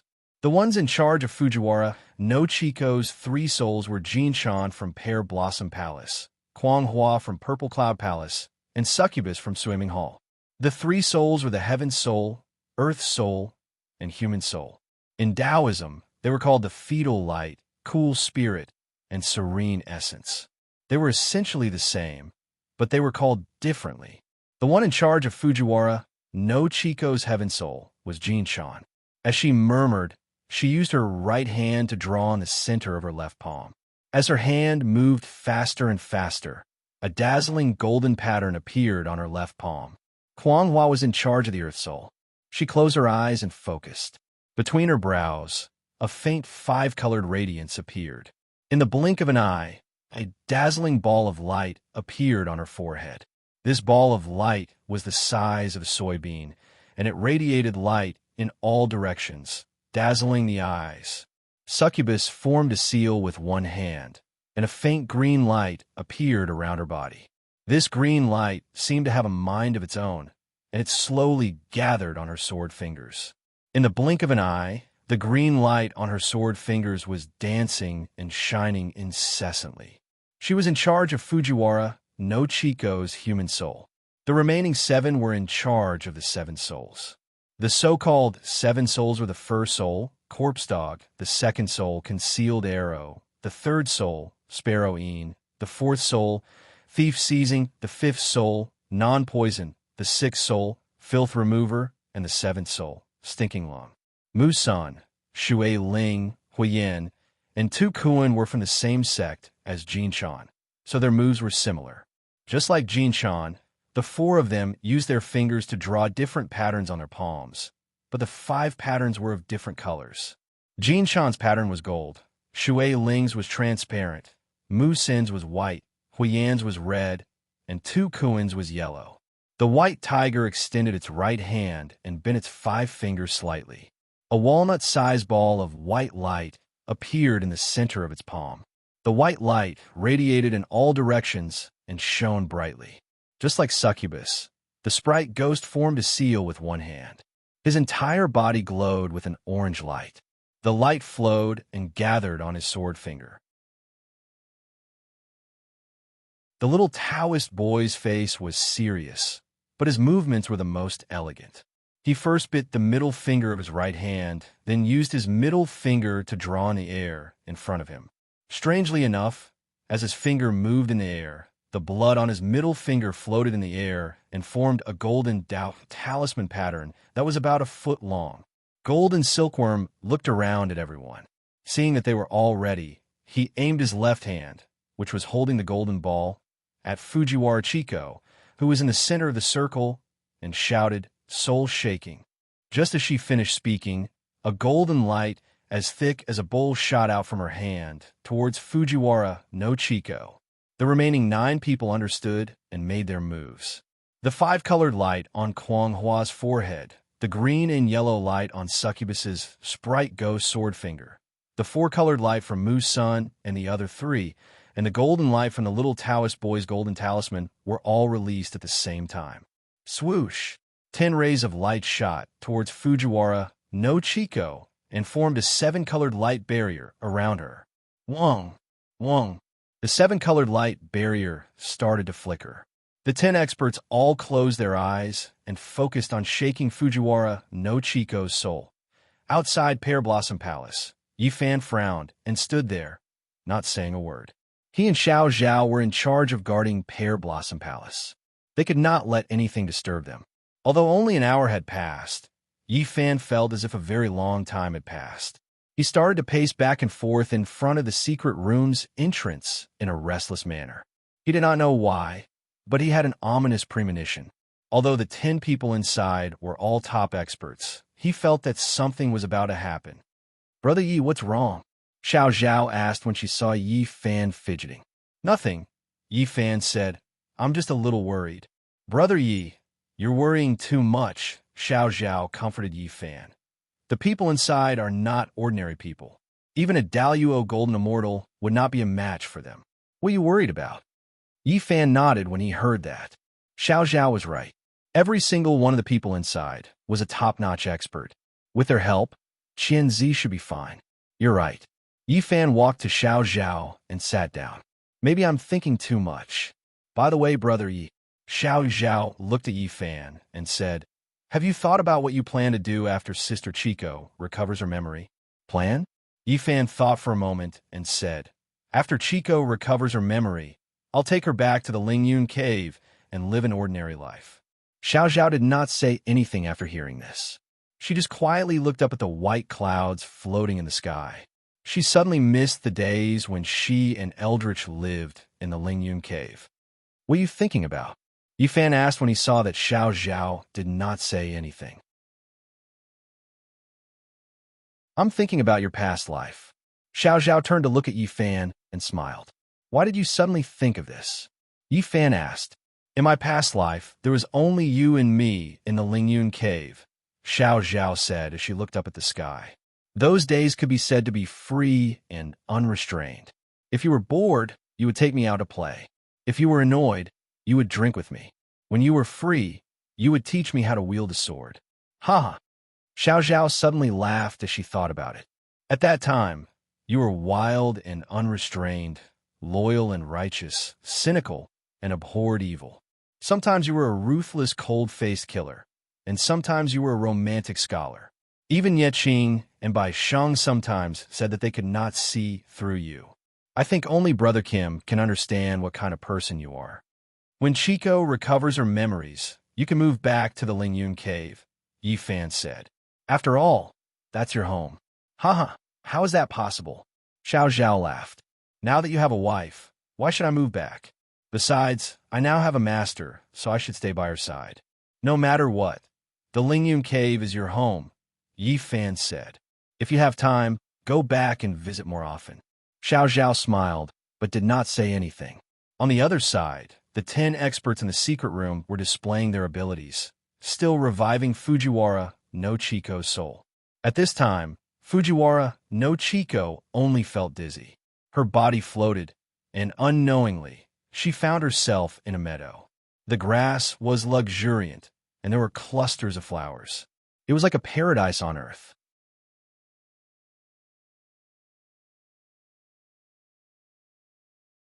Chapter 191. Sure enough, Fujiwara no Chico was secretly shocked. Everything in front of her was an illusion, and she was in this illusion. After discovering that everything was an illusion, she hurriedly sat down cross-legged, closed her eyes and concentrated, and tried to find a way to get rid of the illusion in front of her. She knew that there were many evil arts experts who could use this kind of illusion. Often, the victim would be controlled by the illusion before they could see what the opponent looked like. When she found herself in an illusion, the first thing she had to do was to not panic. The more panicked she was, the deeper she would fall. At this time, she had to find a way to calm herself down and avoid rushing around. When she completely calmed down, Fujiwara no Chiko slowly opened her eyes. Ordinary illusions should be completely broken at this time. The scenery was still the same, but she still couldn't get rid of the illusion in front of her. Fujiwara no Chiko slowly stood up, ready to carefully look around to see if she could find any clues. At this time, a man came in front of her. The man was wearing a gray kimono and wooden clogs. He looked to be in his 30s, and he strode toward her. This isn't this Matsumoto Takeyoshi? Why is he here? Fujiwara no Chiko was shocked. Her only impression of Matsumoto Takeyoshi was at the wedding with Zhou Dao. This man was her father's murderer. Fujiwara no Chiko narrowed her eyes and stood there quietly. Although she had lost all her memories, she had learned the whole truth. Now that her enemy was in front of her, she wanted to directly end this hatred here. It was a pity that her sword case was not with her, but there was no need to use a butcher's knife to kill a chicken. With her current cultivation, it would be easy to kill him. However, the opposite Matsumoto Takeyoshi didn't seem to see Fujiwara no Chiko and still strode toward Fujiwara no Chiko. In the blink of an eye, he was in front of Fujiwara no Chiko, but he still didn't slow down. "Stop!" Fujiwara no Chiko shouted. Matsumoto Takeyoshi walked straight towards her as if he hadn't heard her voice. When Fujiwara no Chiko saw that Matsumoto Takeyoshi had no intention of stopping, she immediately gathered her strength secretly. The moment Matsumoto Takeyoshi was about to touch her, she sent a palm strike toward Matsumoto Takeyoshi's chest. With this palm strike, Matsumoto Takeyoshi would definitely die. However, what happened next left Fujiwara no Chiko completely dumbfounded. She did not feel any force coming from her palm. Her palm and her body went straight through Matsumoto Takeyoshi's body. This is also an illusion? Fujiwara no Chiko thought as Matsumoto Takeyoshi's figure slowly disappeared before her eyes. Before she could regain her senses, another person began to walk towards her from the opposite side. Yi Fan? Fujiwara no Chiko blurted out. The person was none other than Yi Fan. However, at this moment, Yi Fan was just like Matsumoto Takeyoshi. He ignored her and walked straight towards Fujiwara no Chiko with an expressionless face. Swish! Just like Matsumoto Takeyoshi, Yi Fan disappeared the moment he touched Fujiwara no Chiko. What is going on? Fujiwara no Chiko looked at Yi Fan, who was gradually disappearing, and muttered to herself. Chiko! Chiko! Fujiwara no Chiko was puzzled when she suddenly heard someone calling her. It was a man's voice, and he was speaking in Japanese. The voice was illusory and faintly discernible. Fujiwara no Chiko had no idea where the voice came from. Who is it? Fujiwara no Chiko asked aloud. Who is calling me? Chiko! Chiko! As the voice got closer, the scenery around Fujiwara no Chiko began to distort. In the blink of an eye, the beautiful grassland melted away and an elegant courtyard appeared around her. She was in the middle of the courtyard. This was a Japanese-style courtyard. There was a fake mountain, a fish pond, a wooden table, shrubs, potted plants, and an exquisite and warm little wooden house. Everything showed the owner's elegant taste. This is... Fujiwara no Chiko suddenly felt that this place was very familiar. She slowly walked on the cobblestone path while looking around the courtyard. Suddenly, a rag doll hanging under the long corridor of the wooden building came into her sight. This made Fujiwara Chiko's heart tremble. She quickly walked to the corridor and reached out to take the white doll. This was a teru doll, a traditional Japanese cloth doll. Most Japanese would wrap a cotton ball with a white square handkerchief and tie it with a ribbon. Then, they would draw the doll's eyes and mouth on it, and the doll would be ready. After it was done, people would hang the doll high up and pray for a sunny day so that it would be easier to go out and do things. As Japan was surrounded by the sea, the rainy season was frequent and the air was humid, so people used this method to pray for a sunny day. As soon as Fujiwara no Chiko touched the Teru Teru doll, her mind went blank. A few scenes appeared in her mind. Dad, look at this doll I made. Does it look good? A little girl around the age of 3 or 4 asked in a tender voice. It looks good. My Chico's hands are so good. Even the dolls she makes are so beautiful. A tall man in a black kimono squatted down and hugged the little girl. Come, Dad will help you hang it up. No, I'll do it. I'll do it. The little girl stomped her feet and begged the man. Okay. Chico will do it. Chico will do it. The tall man smiled and hugged the little girl. The little girl giggled and hung the Teru Teru doll in the hallway. The scene in her mind changed again. This time it was indoors. The tall man was sitting on the floor and wiping a long sword. A little girl in a pink kimono was playing with a windmill beside him.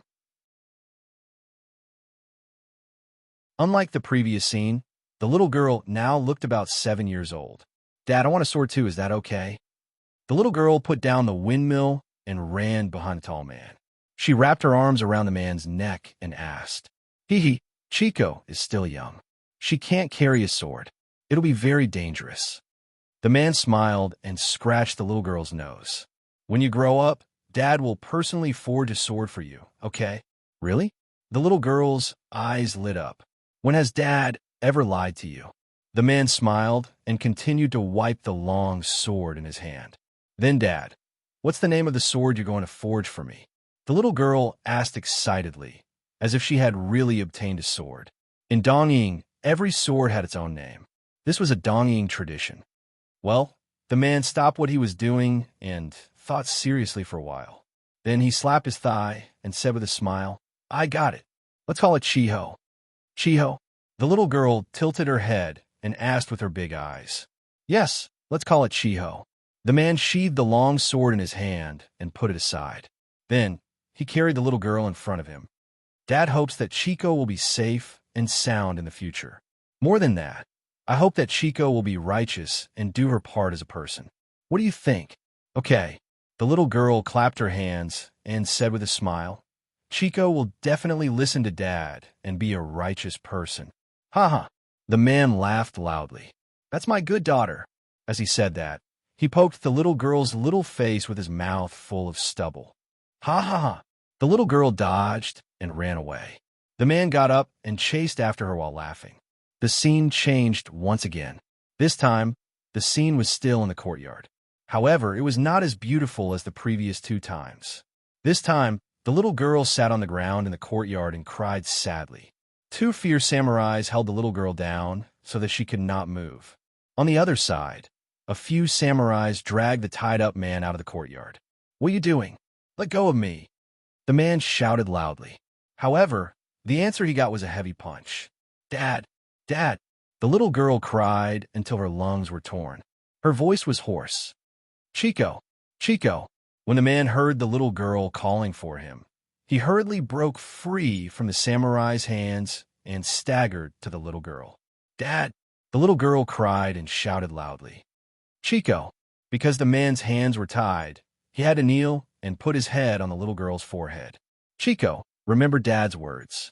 No matter what, you have to live well. Do you hear me, Dad? The little girl's tears fell like rain. Do you hear me? The man shouted loudly. The little girl nodded with tears streaming down her face. The samurais who came later became angry because the man broke free. They slashed the back of the man's neck. The man fainted in an instant and was then dragged away by a few samurais. Dad, the little girl cried and fainted on the ground. At this time, Fujiwara no Chiko was sobbing. The little girl was not someone else. She was when she was young.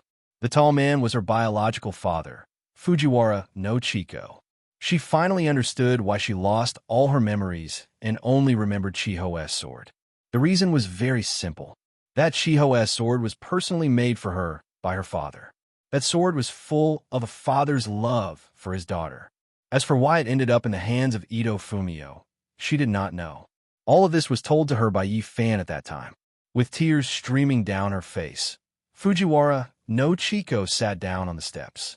She buried her head between her knees and cried. Finally, she remembered her father's appearance. "Silly child, why are you crying?" A familiar voice sounded. This voice made the crying Fujiwara no Chiko immediately raise her head. A tall man with a handsome face and a black kimono stood in front of Fujiwara no Chiko. He lowered his head and smiled at Fujiwara no Chiko.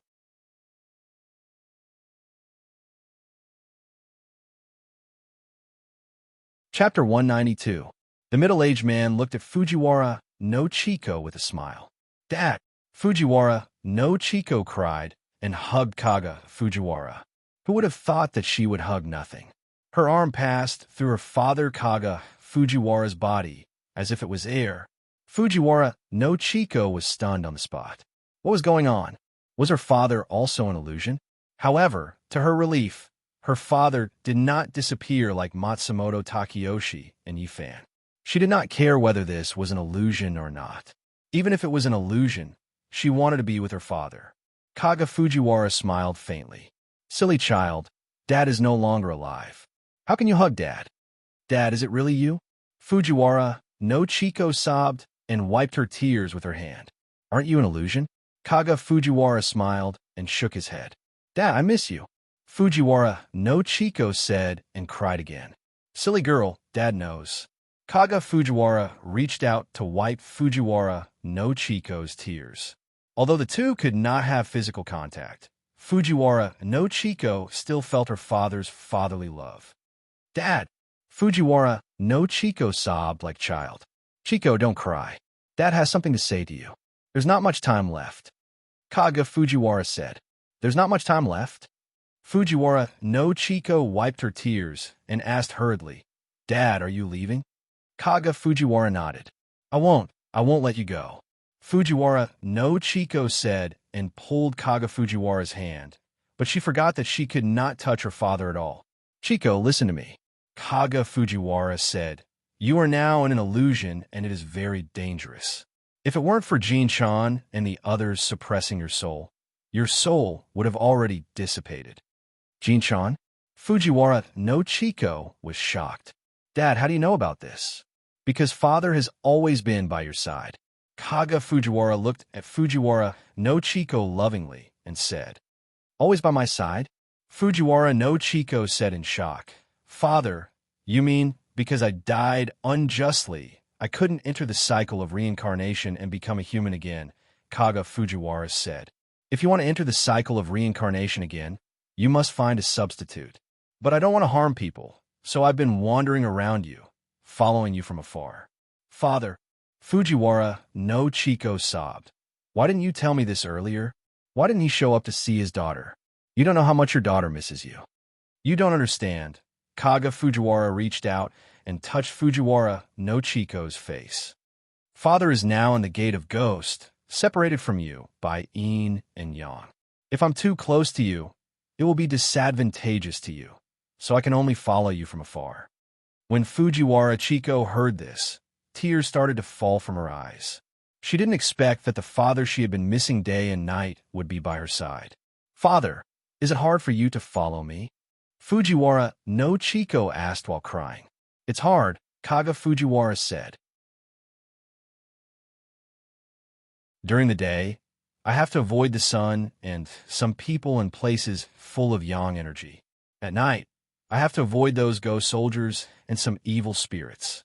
But as long as I can see you, Chiko, no matter how hard it is, I'm not afraid." "Father." Fujiwara no Chiko, who was in tears, didn't expect that her father would suffer so much to see her. "Chiko, don't cry. Father is standing here now, isn't he?" Kaga Fujiwara comforted Fujiwara no Chiko and said, "Father is much better now than before. Because father is not willing to hurt people's lives, the gods are moved and allow me to walk around the world, so I can stay by your side openly. Those ghost soldiers and evil spirits don't make things difficult for me anymore. Do you know where father lives now?" Kaga Fujiwara asked Fujiwara no Chico with a smile. Fujiwara no Chico shook her head. She didn't know much about the underworld. She only knew that ghosts were different from people. They could attach themselves to many things, even a grass, a stone, or a tree. Chiho, Kaga Fujiwara said to Fujiwara no Chico with a smile. Father is now attached to that place. Chiho, Fujiwara no Chico said in surprise. Father has no other hobbies in this life except for the sword. By attaching myself to Chiho, I won't affect you, and I can always be by your side. It can be said that I killed 2 birds with 1 stone, Kaga Fujiwara said as he began to recall the scene at that time. Father had already made Chiho for you before the accident. In order to make this sword, Father exhausted all his knowledge and spent 2 years. I want to give it to you as a gift on your 8th birthday, but I didn't expect. Kaga Fujiwara didn't want to talk about what happened later. But why did Chiho end up in Master's hands? She heard from Yi Fan that she got Chiho's sword from Ito Fumio. After I finished making Chiho, I deliberately gave this sword to Master Kong I and asked him to put this sword in front of the Buddha to dissolve the evil spirit on the sword. Later, Master Kong went out to travel, so he gave this sword to your master, Ito Fumio. It's not surprising that Chiho ended up in your master's hands. Kaga Fujiwara explained. Later, I attached myself to Chiho and followed you all the way to the Great Ming Dynasty. Naturally, I know your affairs very well. So that's how it is. Fujiwara no Chico understood the cause and effect of the matter. It's getting late. Father's power is limited. I can only stay here for a while, Kaga Fujiwara said to Fujiwara no Chico. Listen to Father and go back quickly. Don't stay in this illusion for too long. But Father, I can't find a way out in this illusion. Fujiwara no Chico said as she looked around. It's okay. Father will help you. Kaga Fujiwara said as he put the index and middle finger of his right hand together and pointed at Fujiwara no Chico's forehead. Chico, close your eyes. Fujiwara no Chico immediately did as her father said. Kaga Fujiwara's hand began to glow slightly. Whoosh! Fujiwara no Chico only felt her body become light, and her body slowly floated. She immediately opened her eyes and found that the surrounding environment began to melt and distort again, and her father Kaga Fujiwara was getting farther and farther away from her. Father! Fujiwara no Chico shouted. She was reluctant to leave her father. Chico, listen to me. You and I will meet again someday, but not now. Kaga Fujiwara's voice sounded. Also, that Yi Fan is sincere to you and is worth trusting. You have to cherish him. As Kaga Fujiwara's voice became softer and softer, his figure gradually dissipated, the surrounding images began to change continuously, and scenes gradually appeared in front of Fujiwara no Chico's eyes. From her father's accident, to her entering the palace as a servant, to Master Kong when rescuing her, to meeting a famous teacher, from getting close to Matsumoto Takeyoshi to meeting Yi Fan in the Great Ming Dynasty, from her marriage with Yi Fan to her loss of memory, everything rushed into Fujiwara no Chico's mind in an instant. She had finally regained her memory. After regaining her memory, she couldn't stop crying. Thinking of everything that Yi Fan had done for her, Fujiwara no Chico felt as if a knife was being twisted in her heart. She owed Yi Fan too much, soul return.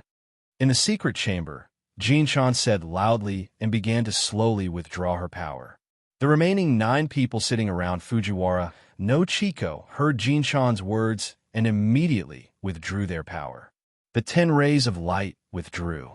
The huge light shield that enveloped Fujiwara no Chico also began to gradually dissipate.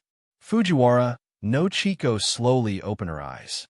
At this time, her face was already covered in tears. Chico, how are you? Jinshan didn't bother to wipe the sweat on her forehead. She directly stood up and went to Fujiwara no Chico and asked, Granny. Fujiwara no Chico cried as she stood up and knelt on the ground. Chico, thanks, Granny. Then she knelt and turned to the other 9 people. Thank you, everyone. Thank you.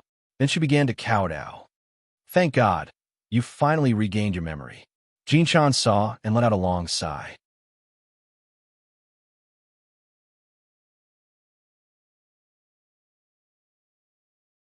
Chapter 193. Don't thank me.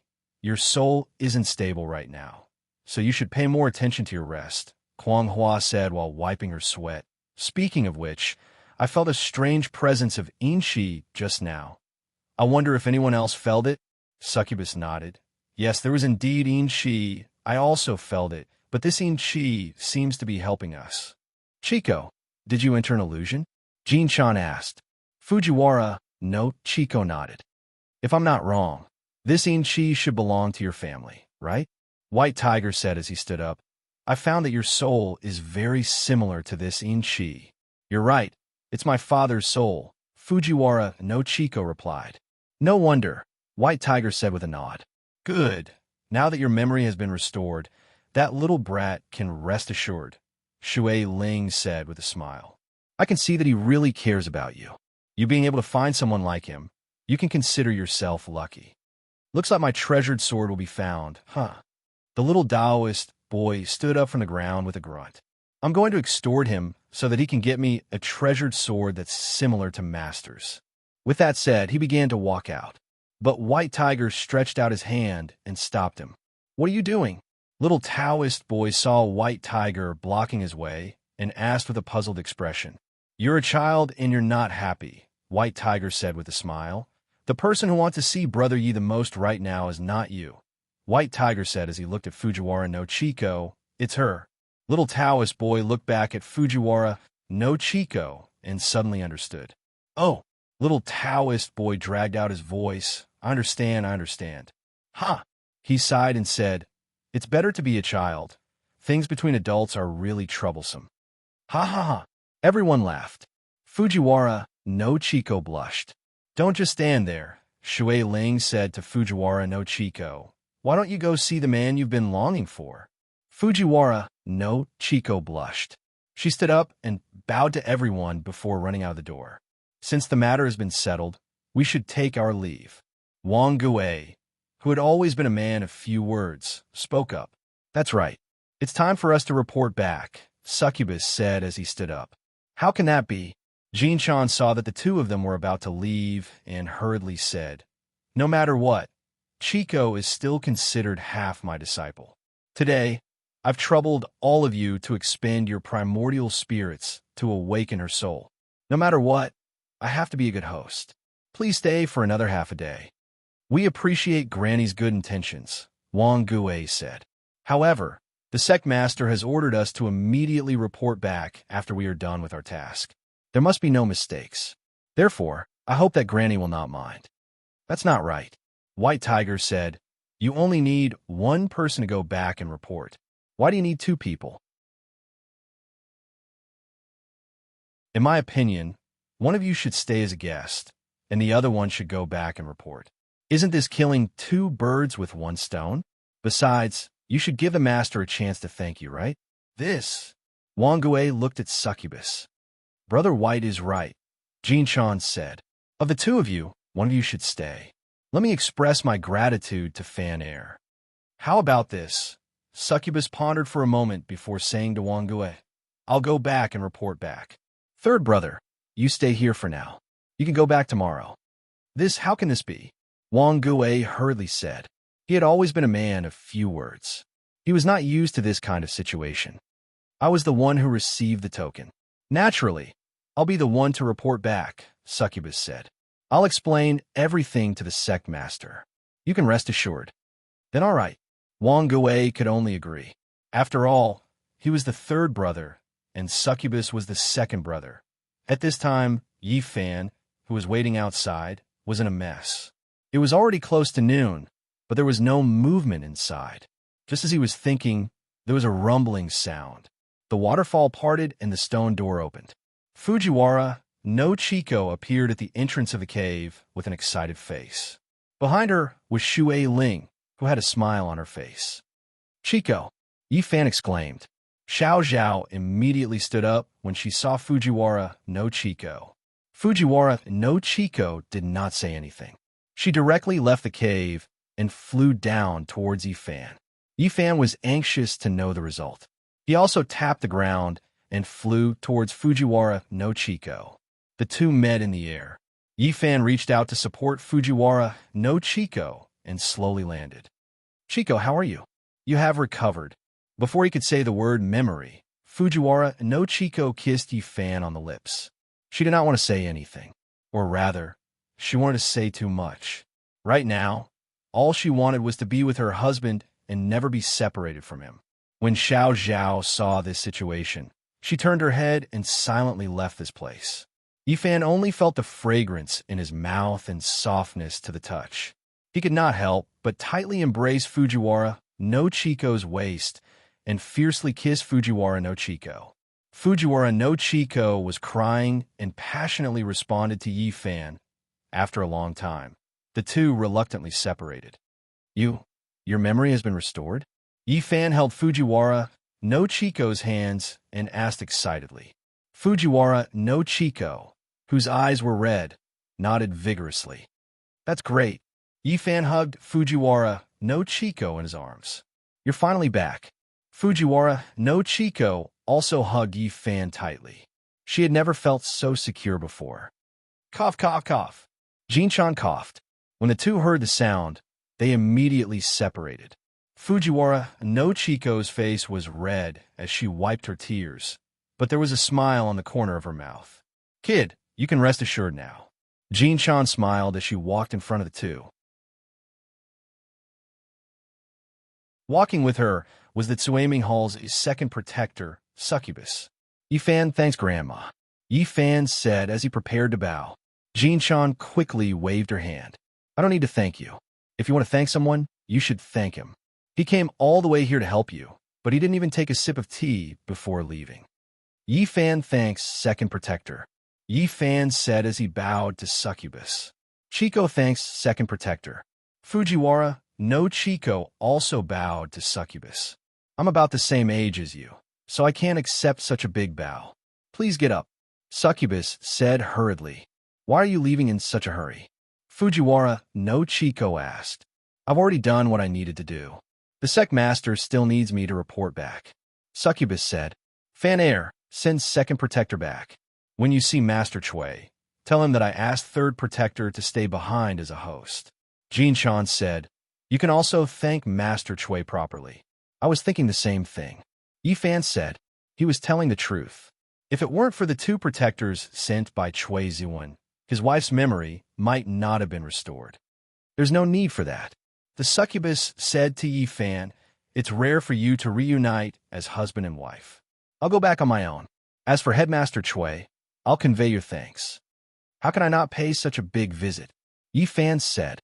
If I don't thank him personally, I won't be able to rest easy. In that case, all right, Succubus said. Follow me back to Tsuaming Hall to meet the sect master. All right, let's go now. Yifan said. Succubus nodded. After bidding farewell to Jinchan and Fujiwara no Chiko, he stepped forward. Chiko, wait for me. Wait for me to come back. Yifan said to Fujiwara no Chiko gently. Be careful. Fujiwara no Chiko looked at Yifan. Her eyes were full of reluctance. Stop being so sentimental. If you don't leave now, he'll be far away. Jinchan smiled at Yifan. Yifan hurriedly turned around. At that moment, clouds appeared under Succubus's feet, and his body began to rise slowly. Chiko, Grandma, I'll talk later. I'll leave first, Yifan said as he used his movement technique. He flew into the air and followed Succubus. The two of them gradually disappeared into the horizon. Only when Yifan was out of sight did Fujiwara no Chiko reluctantly follow Jinchan back to Pear Blossom Palace. Above the clouds, Yifan and Succubus walked side by side. Thank you for your help this time, Yifan said. I really don't know how to thank you. Didn't you just thank me? Succubus said as he urged the clouds to move. Why are you still bringing this up? Yifan smiled. A drop of water should be repaid with a spring of water. I owe you a favor, and I also owe Master Chui and the three guardians a favor. Are you that calculative? Succubus said. You and I don't know each other. If you want to owe someone a favor, it should be our sect master. It has nothing to do with the two of us. We're just following orders. Even though that's the case, the two guardians were the ones who helped. This favor must be returned, Yi Fan said. As you wish, Succubus said calmly. I have a question, but I don't know if I should ask, Yi Fan said as he looked at Succubus. Go ahead, Succubus answered. Forgive me for being blunt. Yi Fan said, the Palace of Life's reputation has always caused people's expressions to change when they talk about it. However, Sect Master Chui and the two protectors have given me a different impression. You are not demons who kill without batting an eyelid, like the rumors say. Oh, Succubus looked straight ahead and didn't look at Yi Fan. He just smiled. Is that what you think? I've met Sect Master Chui once. He's an open-minded and straightforward person. I really don't know how those rumors from the outside world could have appeared around him. Yi Fan continued. As for the two protectors, they aren't as vicious and merciless as the rumors say.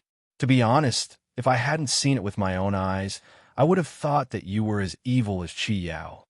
The succubus glanced at Yi Fan and smiled. The rumors in the outside world aren't completely false. Some of them can be trusted. Oh, Yi Fan asked, what rumors?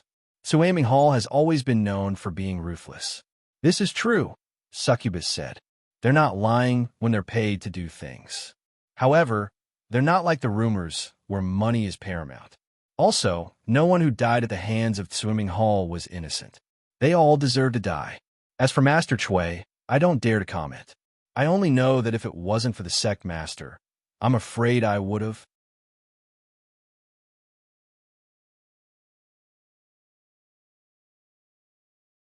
Chapter 194.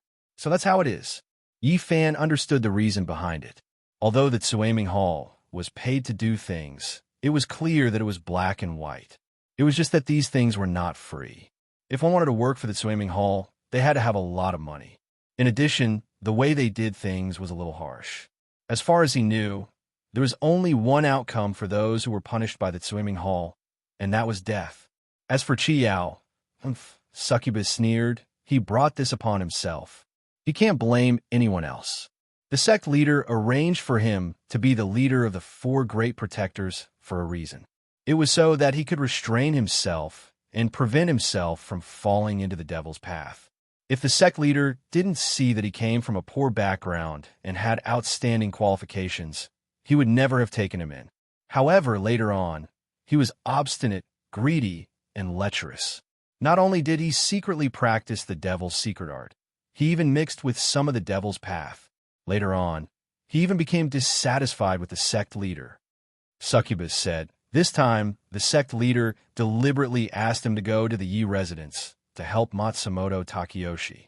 Firstly, he wanted to fulfill Matsumoto Takeyoshi's wish of giving him the gold coins. Secondly, he wanted to see if Qi Yao had any intention of rebelling. Sure enough, this ingrate really did such a disgraceful thing. No wonder.